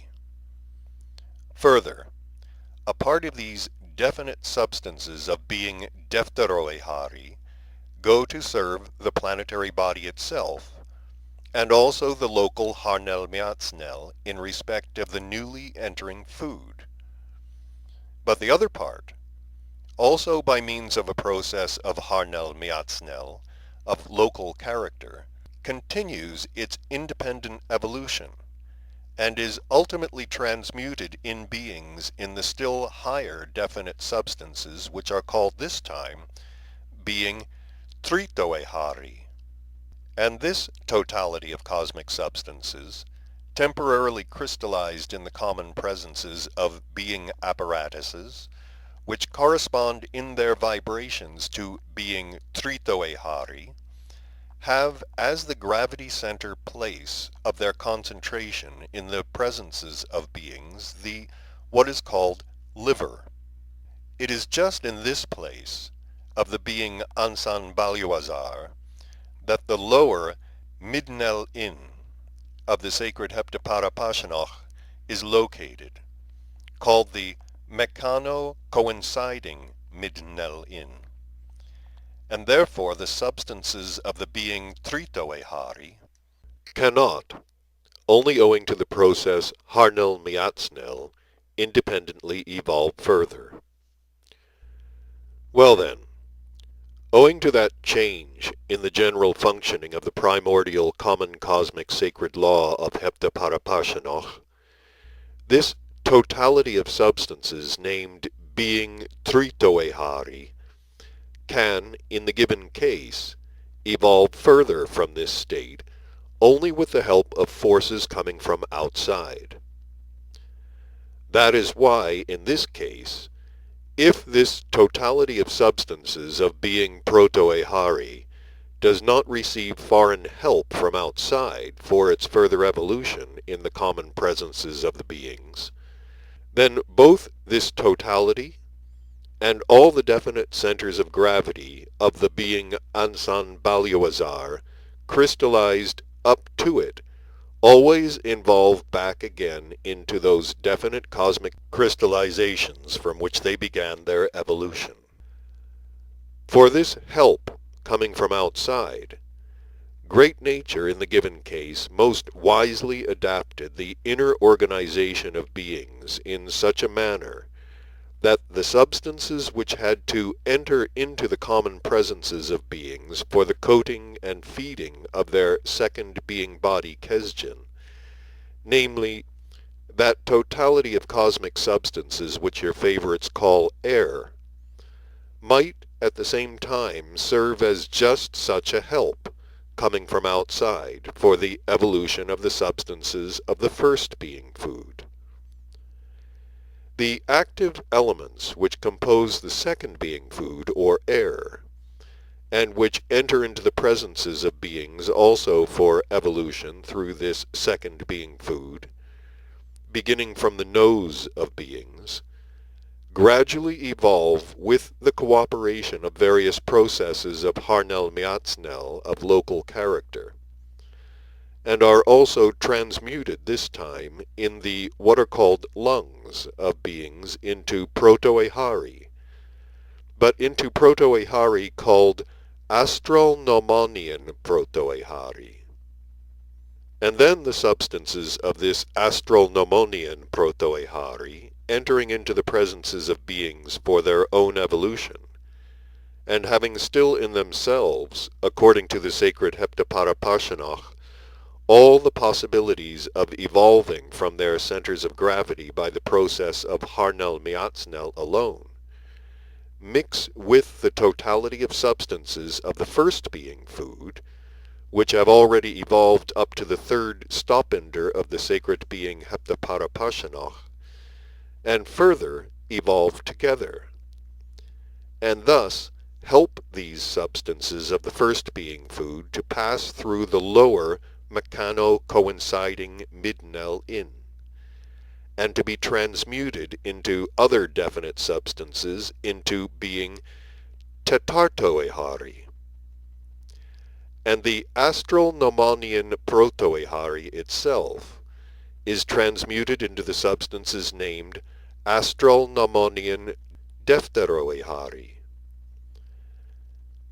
At this point in my explanations, you can have one more clarifying example for a full understanding of the difference between autoegocrat and trogo-autoegocrat, That is, of the difference between the former maintaining system of the existence of the Son Absolute, when that system was autoegocratic, and the other system, now called trogo-autoegocratic, which it became after the creation of the Megalo Cosmos. If the transformation of substances through beings' apparatuses proceeded according to the law of the sacred Heptaparaparshanach, when certain of its stop-enders were not yet changed,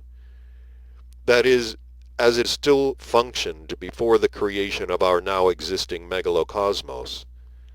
then the cosmic substances composing the first being food, entering into such apparatuses, cosmoses, for the local process of evolution, would accomplish their ascent up to their completing transmutation into other higher definite active elements, without any obstacle, and without any help coming from outside, merely by the process of Harnel Miatznel alone. But now, since the independent functionings of this primordial sacred law has been changed into a dependent functioning, the evolution or involution of its changed stop-enders must always be dependent upon external, extraneously caused manifestations. In the given case, this extraneously caused help for the complete transmutation of cosmic crystallizations through beings into higher crystallizations is the second being food, which has entirely different causes of its arising, and which must actualize entirely different cosmic results. I will sometime later explain to you in detail how the transformation of substances of the second and third being foods proceeds in beings. But meanwhile, note only that these higher cosmic substances in beings are transformed according to exactly the same principles as the substances of the first being food. Now we shall continue to investigate just how, according to the sacred Heptaparaparshanach, the further completing process of the transformation of substances of their first being food proceeds in the presences of being apparatuses. And so, the ordinary first being food is thus gradually transmuted in beings into definite substances called being tetartoehari, which have in beings, just as of course in your favorites, as the central place of their concentration, both of what are called the hemispheres of their headbrain. Further, a part of this being tetartoehari, from both hemispheres of their headbrain, goes unchanged to serve the planetary body of the given being. But the other part, having in itself all the possibilities for independent evolution, continues to evolve without any help coming from outside, and mixing again, by means of the process Harnel Miatznel, with previously formed higher substances already present in the beings, it is gradually transmuted into still higher definite being active elements called Pianjoehari. And these substances have as the central place of their concentration in beings the what is called Cyanurina, or as your favorites call this part of their planetary body, the cerebellum, which in beings is also located in the head. Just these same substances in beings, according to the fifth deflection of the sacred Heptaparaparshanach, have the free possibility of giving, in the manifestations of the common presences of three-brained beings, results not similar, but opposite to each other. That is why, in respect of these being substances, the beings themselves must always be very, very much on their guard in order to avoid undesirable consequences for their entire whole. From the cerebellum of beings beings, a part of these definite substances also goes to serve the planetary body itself. But the other part, passing in a particular way through the nerve nodes of the spine and the breast, is concentrated in the beings of the male sex, in what are called testicles, and in the beings of the female sex, in what most of your favorites call ovaries, which are the place of concentration in the common presences of beings of the being exioehari, which is for the beings themselves their most sacred possession. You should know that this particular way mentioned is called ternulva. Only after this are the cosmic substances which enter being apparatuses for the purpose of evolution, that is, for the possibility of passing the lower midnel-in of the fundamental common cosmic exchange of substances, transformed into that definite totality of cosmic substances,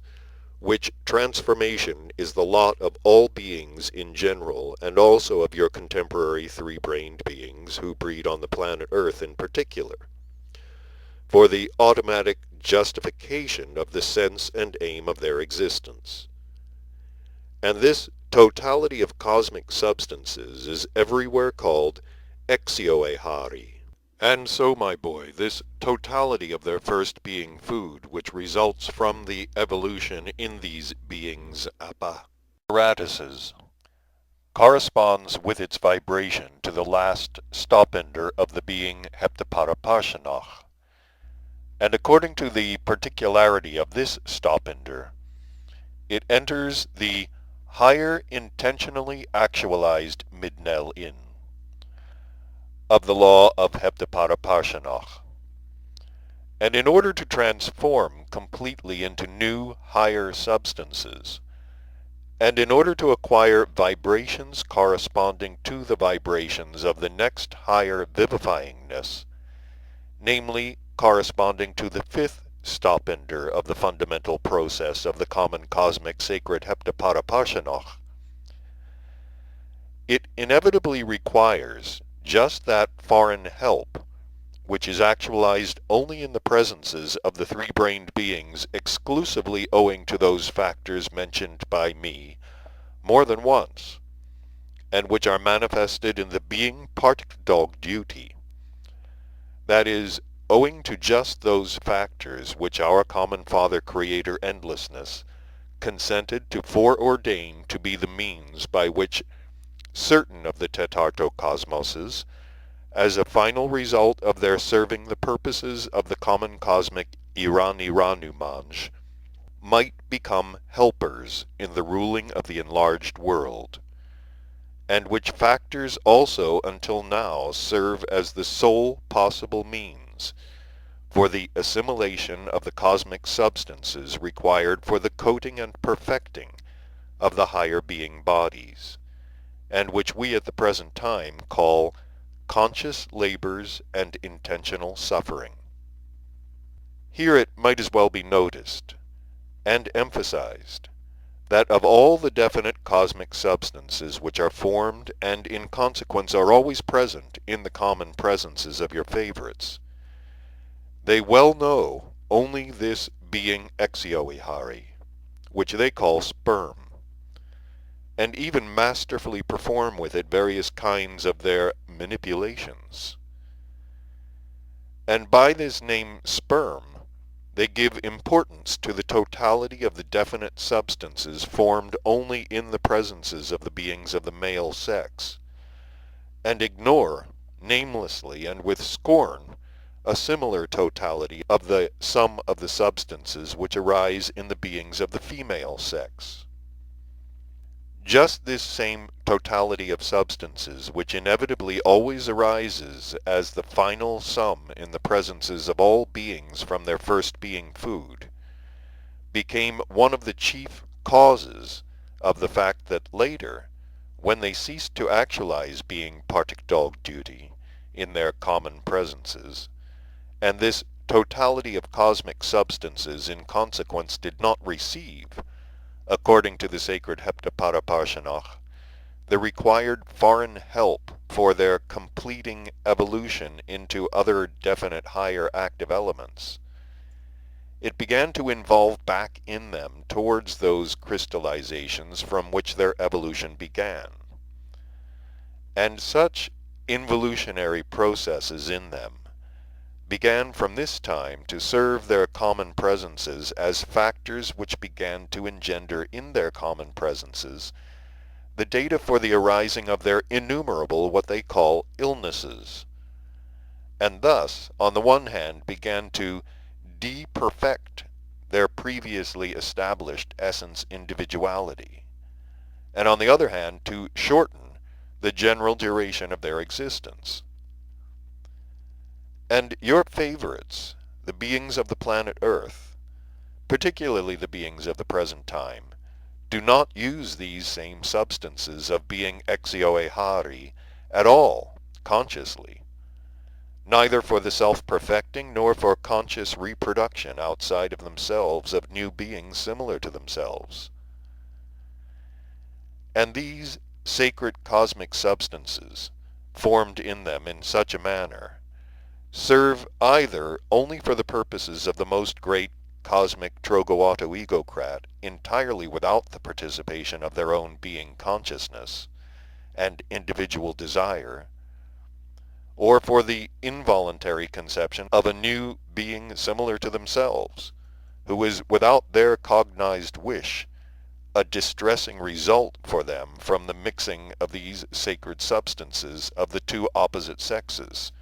who actualize in themselves two opposite forces of the sacred Triamazikamno during the satisfaction by them of that function of theirs which has become, thanks to the inheritance from the ancient Romans, the chief vice of contemporary three-brained beings. I must sadly remark that the mentioned depraved inherency already completely fixed in their common presences is for them, particularly for your contemporary favorites, already an automatically acting means of destroying to their very root even those impulses which sometimes arise in them from the manifestations worthy of three-brained beings, and which evoke in them the what is called thirst for being. I repeat, my boy, besides the fact that these favorites of yours, particularly the contemporary, ceased to use these sacred substances inevitably formed in them consciously for the coating and perfection of their higher parts, as well as for the fulfillment of their being duty foreseen by nature herself, which consists in the continuation of their species. Yet even when this latter does accidentally proceed, they already accept it, and regard it as a very great misfortune for themselves, chiefly because the consequences which must proceed from it must for a certain time hinder the free gratification of the multitudinous and multiform vices fixed in their essence. And in consequence of this, they, particularly the contemporary beings, strive in these cases by every means to prevent with their whole presence the actualization of such an accidental or on their part unintentional sacred manifestation foreseen by great nature. In the last centuries there, very many among them, in whom data for all kinds of Hasnamussian properties were more strongly crystallized, even became specialists in aiding the destruction of such accidentally actualized sacred being fulfillments. And these specialists they call their makers of angels. Whereas this same being act, which for your favorites has been turned into their chief vice, constitutes and is considered everywhere in our great universe for beings of all kinds of natures as the most sacred of all sacred divine sacraments. Even many two-brained and one-brained beings of this same planet, such as, for instance, the beings called there hyenas, cats, wolves, lions, tigers, wild dogs, bagushis, frogs, and many others who have not in their what are called law-conformable presences any data at all which give the possibility of comparative logic,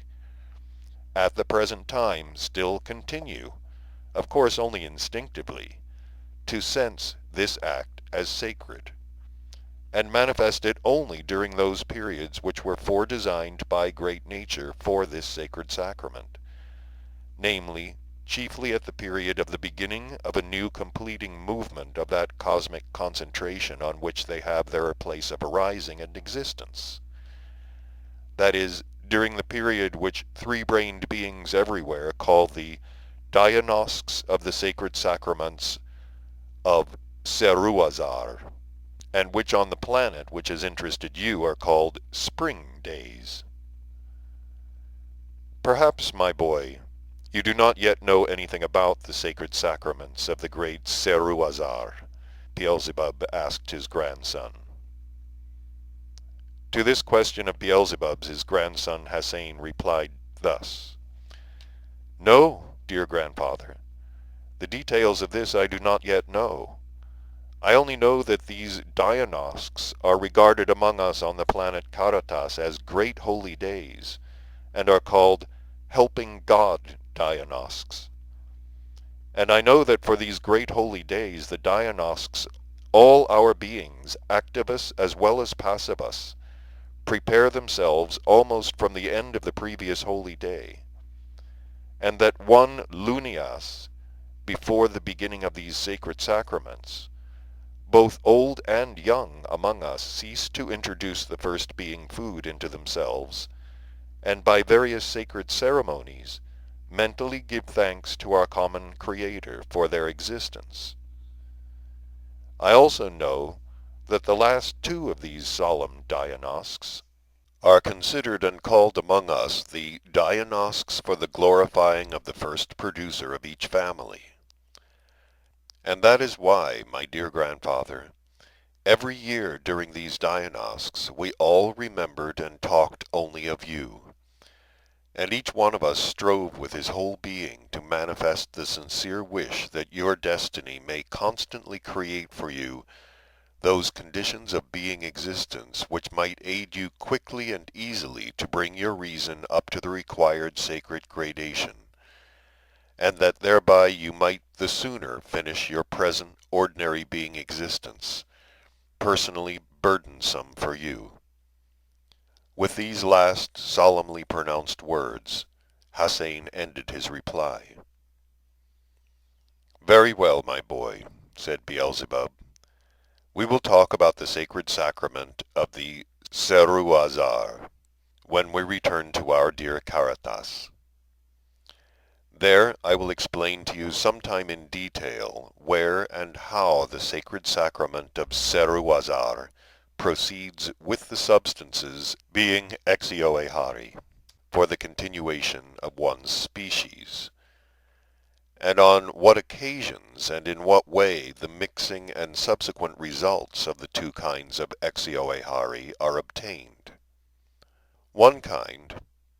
is transformed for the affirming principle in those beings apparatuses, which on our planet Caritas are the beings activus, and on your planet Earth the beings of the male sex, and the other kind is transformed for the denying principle in those beings apparatuses, which among us on the planet Caritas are the beings passivus, and on the planet Earth the beings of the female sex. Come now and let us talk about these higher perfected being bodies, that is, about souls, who came on to this holy planet Purgatory to which all my foregoing explanations have referred. And so, from the very beginning, when these higher being parts arose in this way and were perfected in beings to the required sacred gradation of objective reason, that is to say, when, in accordance with the lower midnel-in of the sacred Heptaparaparshanach, the body Kesdjan was, thanks to the second being food, formed in beings, And in accordance with the higher midnel in of the same sacred law, the third highest being body was, thanks to the third being food, coated and perfected. And when these completely perfected higher being parts were divided from the lower being parts, then they were deemed worthy to be immediately united with the most holy prime source, and began to fulfill their divine foreordained purpose. This continued so right up to that time when that terrifying cosmic event occurred, which, as I've already told you, is now called the Chute God Latanical period. Until this common cosmic misfortune, all the higher being bodies which arose and were perfected in certain tetartocosmoses, and in their first generations, were united immediately with the most holy protocosmos itself, because their common presences had already actualized results fully corresponding to it. The point is that before this terrifying cosmic event of which I am speaking, the sacred Theomert Malogos, which issued from the most holy Son Absolute, was still in a pure state, without the admixture of any extraneously caused arisings whatsoever with their own subjective properties. And when this sacred Theomert Malogos came into the spheres of those planets on which the sacred crystallizations arose, and from the results of the transformations of which higher being bodies were coated and perfected through beings' apparatuses, then these latter received their presences exactly as they had to correspond to the required conditions of existence in the sphere of the most holy Son Absolute. But afterwards, when the mentioned common cosmic misfortune occurred, on account of which the sacred Theomert Malogos began to issue from the most holy Son Absolute, with the admixture of subjective properties of extraneously caused arisings, then from that time these sacred cosmic arisings ceased to have the possibility of corresponding to the required conditions of existence in the sphere of the most holy prime source. And this admixture of extraneously caused arisings began to be obtained in the sacred Theomert Malogos owing to the following, and I must add unforeseen, causes. When each separate higher perfected being body becomes an independent individual and acquires in itself its own law of sacred triamazikamno, it begins to emanate similarly to the most holy Son Absolute, but in miniature. And when many of these perfected independent sacred individuals had been assembled on the most holy Son Absolute, then between the emanations of these sacred individuals and the atmosphere of the most holy Son Absolute,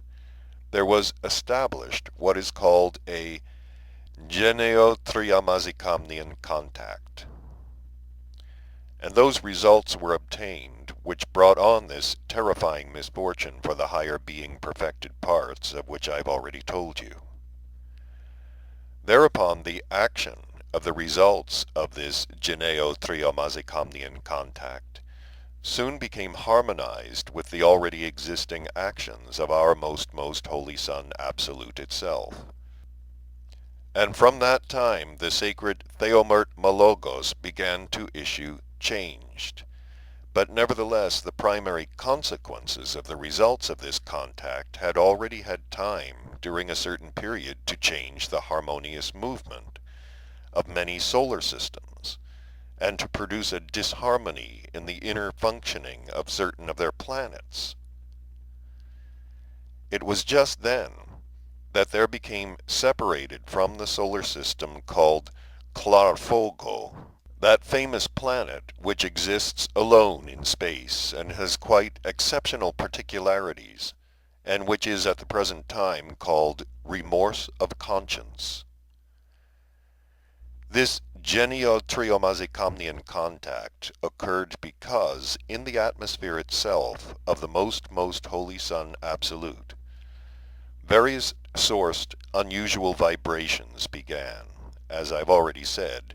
to issue from these higher being bodies, and to unite with the emanations of the most holy Sun Absolute, and together with them also to penetrate everywhere in the Megalo Cosmos, and to reach even to those planets on which higher being bodies were continuing to arise in beings. And these unusual vibrations began to be transformed and crystallized together with the sacred Theomert-Malogos, and to take part in the coding of the higher parts in the beings. And it was from this time on that these sacred arisings began to have in their presences special properties, which were obtained from this, that certain manifestations of other parts of the given being, in whom these sacred arisings were coded, began to enter and to be assimilated in the composition of the presences of these higher parts, and to give also very unusual results, which afterwards came to be called, and are called until now, sins of the body of the soul. Just these same various results served as a cause for this, that these cosmic formations, even if they had in their perfecting reached to the required gradation of objective reason, yet they had ceased to correspond in their common presences to the conditions of existence in the sphere of the most holy protocosmos. And from that time on,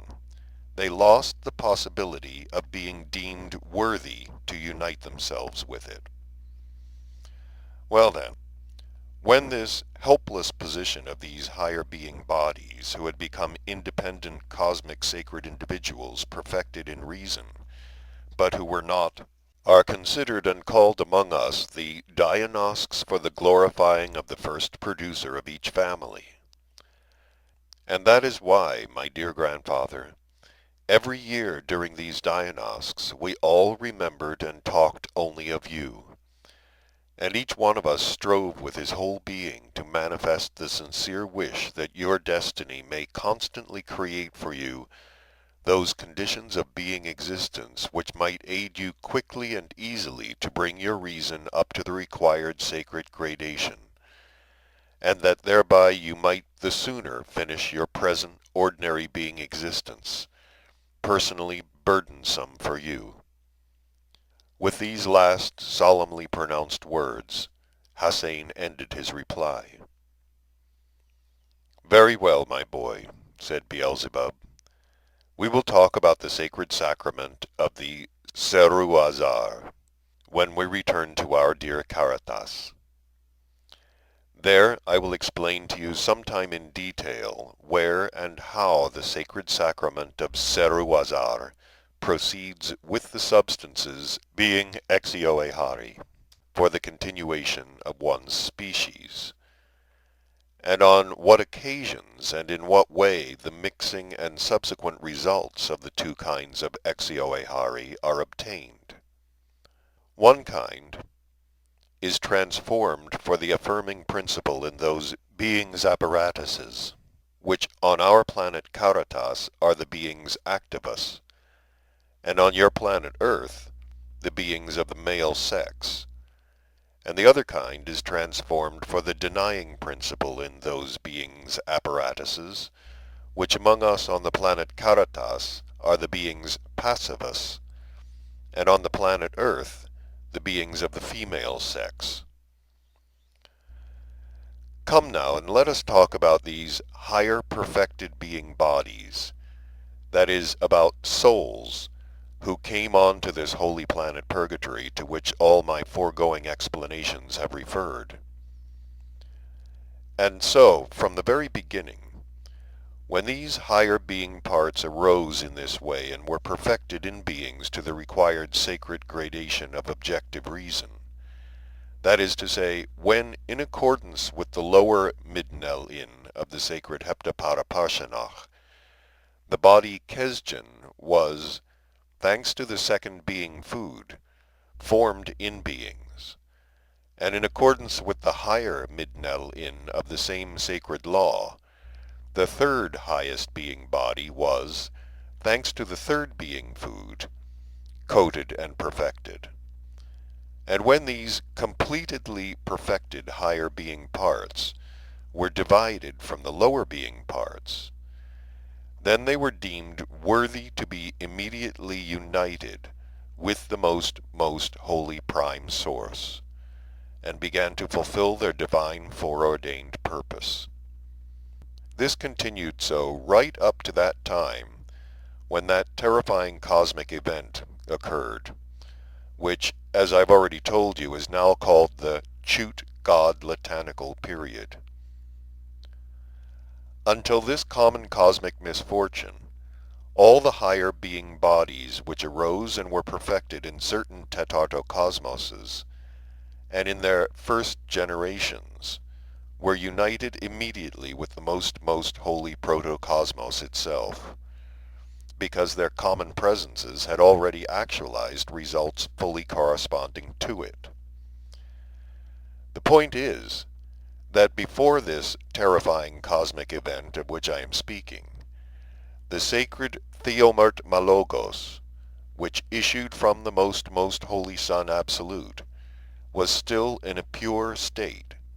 without the admixture of any extraneously caused arisings whatsoever with their own subjective properties. And when this sacred Theomert Malogos came into the spheres of those planets on which the sacred crystallizations arose, and from the results of the transformations of which higher being bodies were coated and perfected through beings' apparatuses, then these latter received their presences exactly as they had to correspond to the required conditions of existence in the sphere of the most holy Son Absolute. But afterwards, when the mentioned common cosmic misfortune occurred, on account of which the sacred Theomert Malogos began to issue from the most holy Son Absolute, with the admixture of subjective properties of extraneously caused arisings,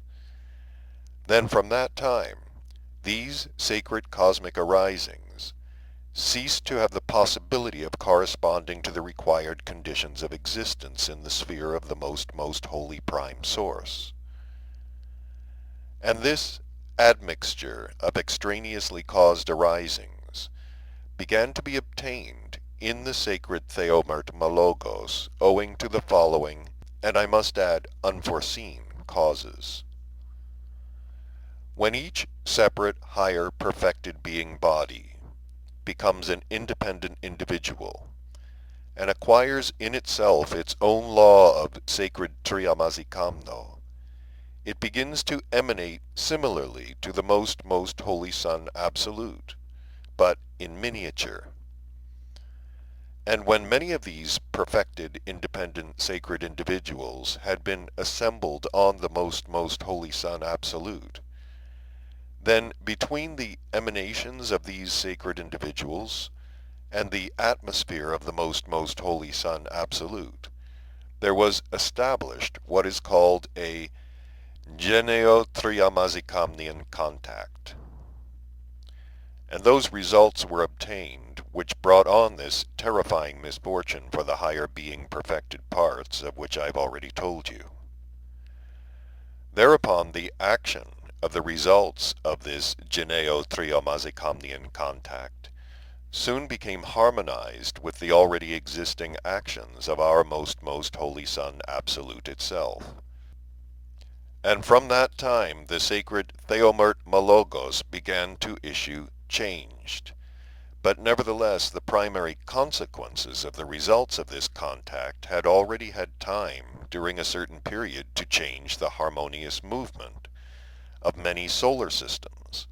and to produce a disharmony in the inner functioning of certain of their planets. It was just then that there became separated from the solar system called Clarfogo, that famous planet which exists alone in space and has quite exceptional particularities, and which is at the present time called remorse of conscience. This genio-triomazicomnian contact occurred because in the atmosphere itself of the most holy Sun Absolute, various sourced unusual vibrations began, as I've already said, to issue from these higher being bodies, and to unite with the emanations of the most holy Sun Absolute, and together with them also to penetrate everywhere in the Megalo Cosmos, and to reach even to those planets on which higher being bodies were continuing to arise in beings. And these unusual vibrations began to be transformed and crystallized together with the sacred Theomert-Malogos, and to take part in the coding of the higher parts in the beings. And it was from this time on that these sacred arisings began to have in their presences special properties, which were obtained from this, that certain manifestations of other parts of the given being, in whom these sacred arisings were coded, began to enter and to be assimilated in the composition of the presences of these higher parts, and to give also very unusual results, which afterwards came to be called, and are called until now, sins of the body of the soul. Just these same various results served as a cause for this, that these cosmic formations, even if they had in their perfecting reached to the required gradation of objective reason, yet they had ceased to correspond in their common presences to the conditions of existence in the sphere of the most holy protocosmos. And from that time on, they lost the possibility of being deemed worthy to unite themselves with it. Well then,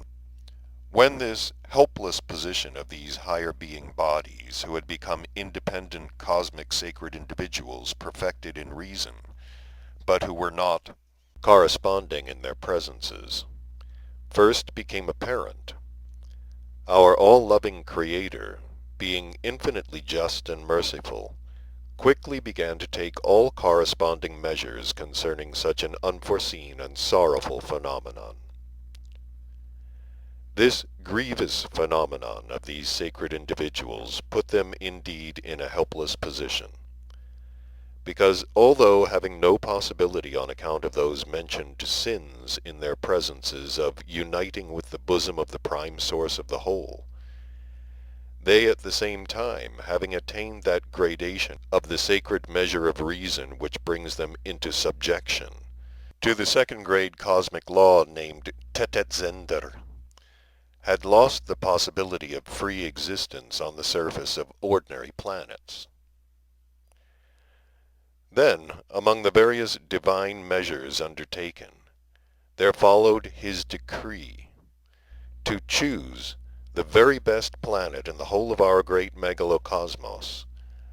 specially to arrange its surface, and to leave it for the free further existence of these higher being bodies who had perfected in reason, so that in this way they might receive all the possibilities for self-purification from the undesirable elements which were in their presences. So then, from that time on, this holy planet arose with the name of Purgatory, and its chief organization and government was undertaken at his own wish by our all-quarters maintainer, the great arch-cherub Helkgamatios. That same great Helkgamatios, who after the creation of the world first merited the sacred enclad, that is, first acquired that degree of reason which alone it is in general possible for an independent individual, whatever his nature, to attain, and which is third in degree after the absolute reason of our endlessness.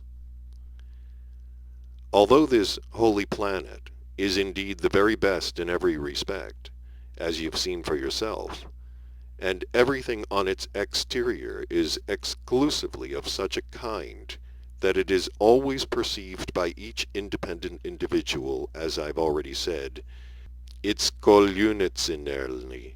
that is, beautifully, delightfully.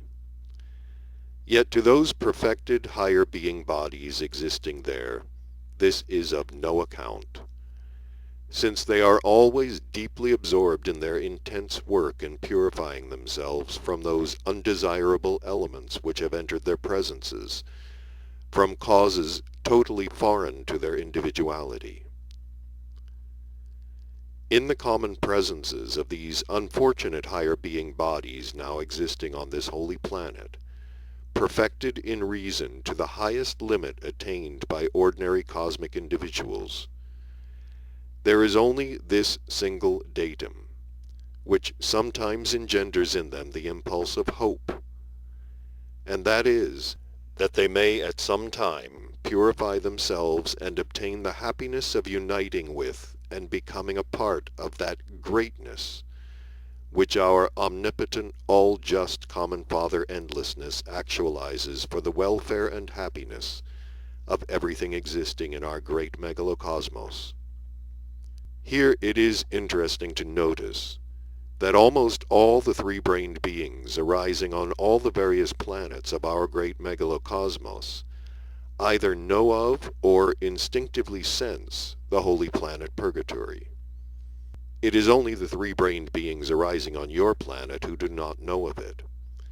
However, only most of those who arose toward the end of the existence of the continent Atlantis and after its loss did not and do not know of it. As soon as all the three-brained beings of our megalocosmos, without distinction of exterior coding,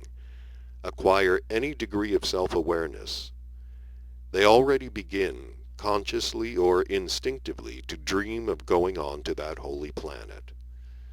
in order later to have the happiness to become a particle of that greatness, the blending with which must sooner or later be the lot of every already arisen essence.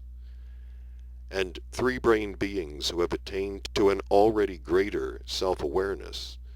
always eagerly and even joyfully permit, during their ordinary being existence, for the realization of these dreams of theirs, those unpleasantnesses to their presences, which proceed from the accepted privations to their planetary body, because such beings already well understand and instinctively feel that this lower being body of theirs is, in their own sacred cosmic law of Triamazikamno, the indispensable source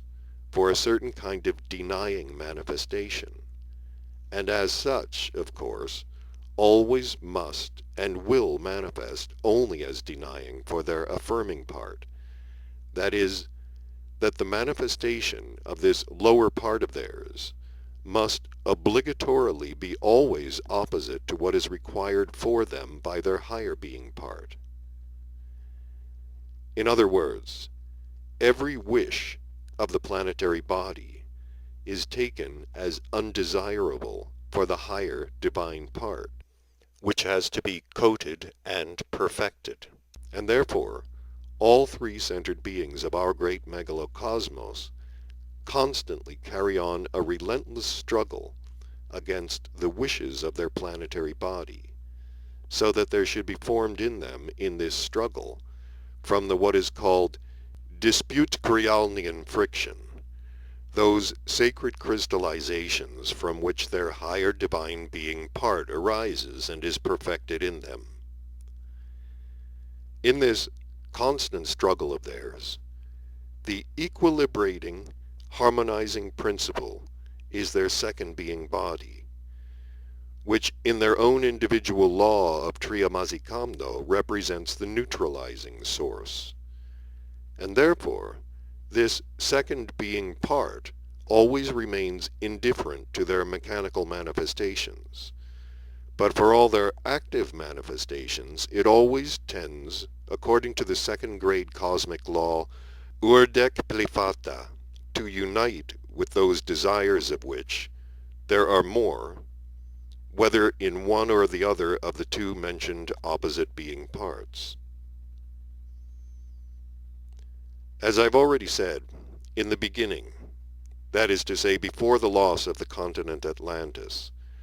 the three-brained beings of your planet, too, also had an approximate understanding of the holy planet Purgatory, and there even then existed several legomenisms concerning it. And after the loss of that continent, certain partial legomenisms concerning this holy planet Purgatory also survived, through learned beings of that time who were by chance saved and began to be transmitted there from generation to generation. But later, when in the psyche of these strange three-brained beings there, that peculiar illness of theirs which I characterized by the words to wiseacre, began to arise, then they began their wiseacring with this partial information which had reached them. And from this partial, authentic information concerning the holy planet Purgatory, there began to be formed and to be fixed in the psyche of beings of subsequent generations data for engendering such representations and understandings as are ideally defined by a certain exclamation of our highly esteemed, incomparable Mullah Nasruddin, which consists of the following being consonants: Shert Zort. And as for those partial legomenisms concerning the holy planet, which continued to be transmitted from generation to generation through genuine initiates there, they, having reached unchanged to a very recent epoch, that is, to what is called the Babylonian epoch, also began, owing to what I called the agitation of mind, which then seized everyone and which arose in this Babylon, as I've already related to you, on account of learned beings there of new formation, who had various inherencies unbecoming to three-brained beings, to be gradually distorted and ultimately completely, as it is said, to wither. The point is that in spite of the fact that the initiates of that epoch were still relatively normal, responsible beings who did not easily change their ideals, as is done there at the present time by the majority of the contemporary beings, just as they themselves express it, the London foo-foo clay changed their gloves.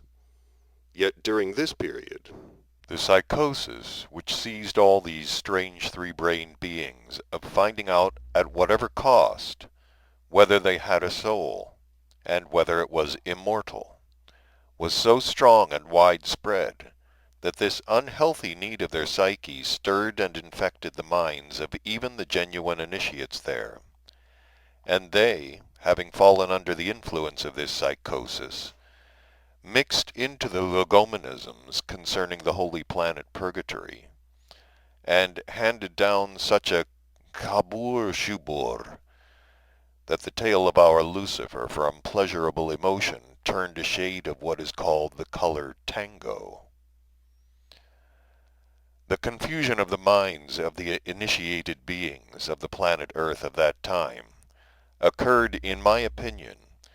chiefly because of that beautiful theory of the Babylonian dualists, in which it was said that in some other world, as it were, paradise and hell exist. Just these same two expressions, namely paradise and hell, served, in my opinion, as the cause of all the subsequent twaddle. The point is that in one of the legomenisms about the holy planet Purgatory, both of these words, paradise and hell, were also used. I do not know whether these two words were taken from the legomenism concerning the Holy Planet, or whether they were obtained by a chance coincidence. By these same two words, the two following conceptions were expressed in the legomenism about the Holy Planet Purgatory. By the word paradise, the magnificence and richness which are on that holy planet were defined, and by the word hell, that inner state indeed experienced by the higher being bodies who dwell there, and namely the state of constant anguish, grief, and oppression. And in one of the legomenisms, the causes for this state of theirs were even explained in detail. That is, that these higher being parts, or souls, having ultimately fallen after inexpressible consciously suffering labors onto this holy planet, and having seen and understood the reality and significance of everything existing, and chiefly seeing our common Father Endlessness himself so near and so often, they have become aware that on account of the undesirable elements present in them, they are still unable to help him in the fulfillment of his most sacred tasks for the good of our whole Megalo Cosmos. And so, those two words then evidently were just the causes why the poor initiates of that time, when infected by the general psychosis, imagined that the same things were talked of in that fantastic, beautiful theory of the Babylonian future Hasnamusses, but only in greater detail. And they began half-consciously to insert certain details of this fantastic theory into the legomenisms concerning the Holy Planet. And afterwards, these informations, passing from generation to generation, blossomed out with the additions of these fancies, which again our dear Mullah Nasruddin expresses by the one word, Malkanatona Shakramacher. According to what I've just told you, my boy, you can in general judge what kind of understandings and representations they have at the present time there on your planet about the what are called questions of the beyond. It can truly be said that if these understandings and notions of your eccentrics about their questions of the beyond were heard by our hens, they would begin to laugh so hard that the same thing might happen to them from their laughter as happens there among your favorites from what is called castor oil. For a better sensing and cognizing, and at the same time for a better fairy-like illumination of the meaning of these expressions which I've just used, hen's laughter and castor oil, I must tell you about some other consequences which flowed from always the same cunning wiseacring of these favorites of yours. In this case, concerning the question of the being exio-ehari. The more so since the knowledge about this will give you additional data for elucidating by a concrete example certain particularities, which I've already explained to you of the fundamental cosmic sacred law of Heptaparaparshanoch. After the loss of the continent Atlantis, certain knowledge concerning the origin and significance of this same being exio-ehari also survived.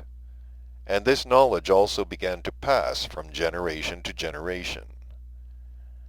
And so, about 30 or 35 of their centuries ago, when, after a big process of reciprocal destruction, the majority of them again began, as it usually happens there in general after these terrifying excesses, often to see reality and to be less satisfied with the conditions of their ordinary existence. It so happened that the surviving fragments of the knowledge concerning the significance of being exio-ehari reached in their authentic form to certain of them who had particularly strongly sensed the emptiness of their existence, and who had begun to seek possibilities by which they could somehow fill up this emptiness. In these, though fragmentary, yet nevertheless authentic informations, it was very convincingly indicated that by means of the substances exioehari, or sperm, formed in them, it was possible to perfect oneself. But unfortunately for them, there were no indications in this information which had survived and reached them what and how precisely had to be done. Then certain of them began to think and to strive persistently somehow to understand what was necessary to be done, in order by means of these substances inevitably formed in their presences to struggle for self-perfection. The result of these serious ponderings of theirs was that the conviction at first arose in them that this self-perfection could probably be actualized by itself, by abstaining from the ejection from oneself in the customary manner of these substances formed in them called sperm, and certain of them decided to unite and exist together in order to convince themselves in practice whether such an abstinence could indeed give the supposed results. However hard these same beings of your planet who were first interested in this question strove to get clear about this, they arrived at nothing, and it was only the second generation of them who ultimately, after long conscious observations and intensive active mentations, categorically understood that this was indeed possible, exclusively only on condition of a ceaseless fulfillment of being partagadog duty. And those of them, beings of the said generation, as well as certain of the subsequent 2 generations, who began seriously to actualize this, did indeed attain the expected results. But already the 4th generation of those beings who were first interested in this question, and who were followers not from essence conviction, but from a property called to imitate, which had by that time also become inherent in these terrestrial 3-brain beings, also began to exist together, and to do as it were the same thing. So from that time it began, and until now automatically continues, that such followers organize themselves in separate groups, and sometimes form solid sects of various denominations, and putting this same abstinence as the basis of their aim, exist together, segregated. Just these same places of theirs for a segregated common existence together are called their monasteries, and the separate beings belonging to these sects, monks. At the present time very many of these monasteries exist there, and these innumerable monks who enter them do indeed strictly abstain from the ejection from themselves in the customary way of the being exioehari, or sperm, formed in them. But of course no sensible result at all is ever obtained from this abstinence of theirs, and it is not obtained because the thought has ceased even to enter their heads of these unfortunate contemporary monks, that although it is indeed possible, by means of these substances exioehari formed in them, to perfect themselves, yet this can proceed exclusively only if the second and third being foods are intentionally absorbed and consciously digested in one's presence. And this is possible exclusively only if all the parts of one's presence have been accustomed beforehand consciously to fulfill both sacred being partagadog duties, that is, to fulfill conscious labors and intentional sufferings. It is, however, unjust to say that no sensible result at all is obtained among these monks there. There are even obtained among them sensible results of 2 independent kinds. So that you may understand why these mentioned two independent kinds of results are obtained among the contemporary abstaining monks, I must repeat to you once again that according to the fundamental cosmic sacred law of Heptaparaparshinach, if everything in general existing in our Megalo Cosmos, the great as well as the small, does not receive in the process of evolution at the time of its passing through both midnell inns of the sacred Heptaparaparshinach, corresponding foreign help coming from outside, then it begins to evolve back to those definite states from which it began its evolution. The same, of course, proceeds with the definite cosmic substances which are formed in the presences of these same terrestrial abstaining monks. And so, my boy, in consequence of the fact that these terrestrial monks, particularly the contemporary, do not intentionally aid the further evolution of these substances inevitably formed in them from the constant use of the first being food, that is, do not actualize any being partic duty at all in their common presences, either intentionally or even automatically, and at the same time they do not remove these substances from themselves in the normal way foredesigned by nature, then these substances begin to involve in themselves, and during this involution of being exioehari or sperm, there is worked out among the many transient definite substances which are in general formed in their common presences by such an involutionary process, a definite transient substance which has the property of having two kinds of action on the general functioning of the planetary body of a being. The first kind of action of this definite substance consists in this, that it promotes the depositing of superfluous, what is called karatsiag, or as they call it there, fat. And its second kind of action promotes the arising and dispersing over the whole of the planetary body of what are called poisoniu noskirian vibrations. The consequence of all this is that in the first case, these terrestrial abstaining monks become extraordinarily, as it is usually said there, fat. And sometimes one indeed meets among these fat monks specimens with such an abundant deposit of fat that they would give many points to that form of being there which they expressly fatten in order to increase this same fat in their planetary bodies, and this form of being they call their pig. And in the second case, on the contrary, these abstaining monks become, as it is usually said there, meager thin, and the action of the poisoniu noskirian vibrations which penetrate through them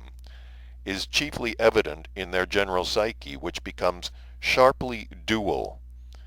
and the manifestations of which are divided into two diametrically opposite kinds, the outer, visible and for show, sensed by everyone around them, and the inner and hidden, which the ordinary beings there, especially the contemporary, are entirely incapable of ascertaining or perceiving.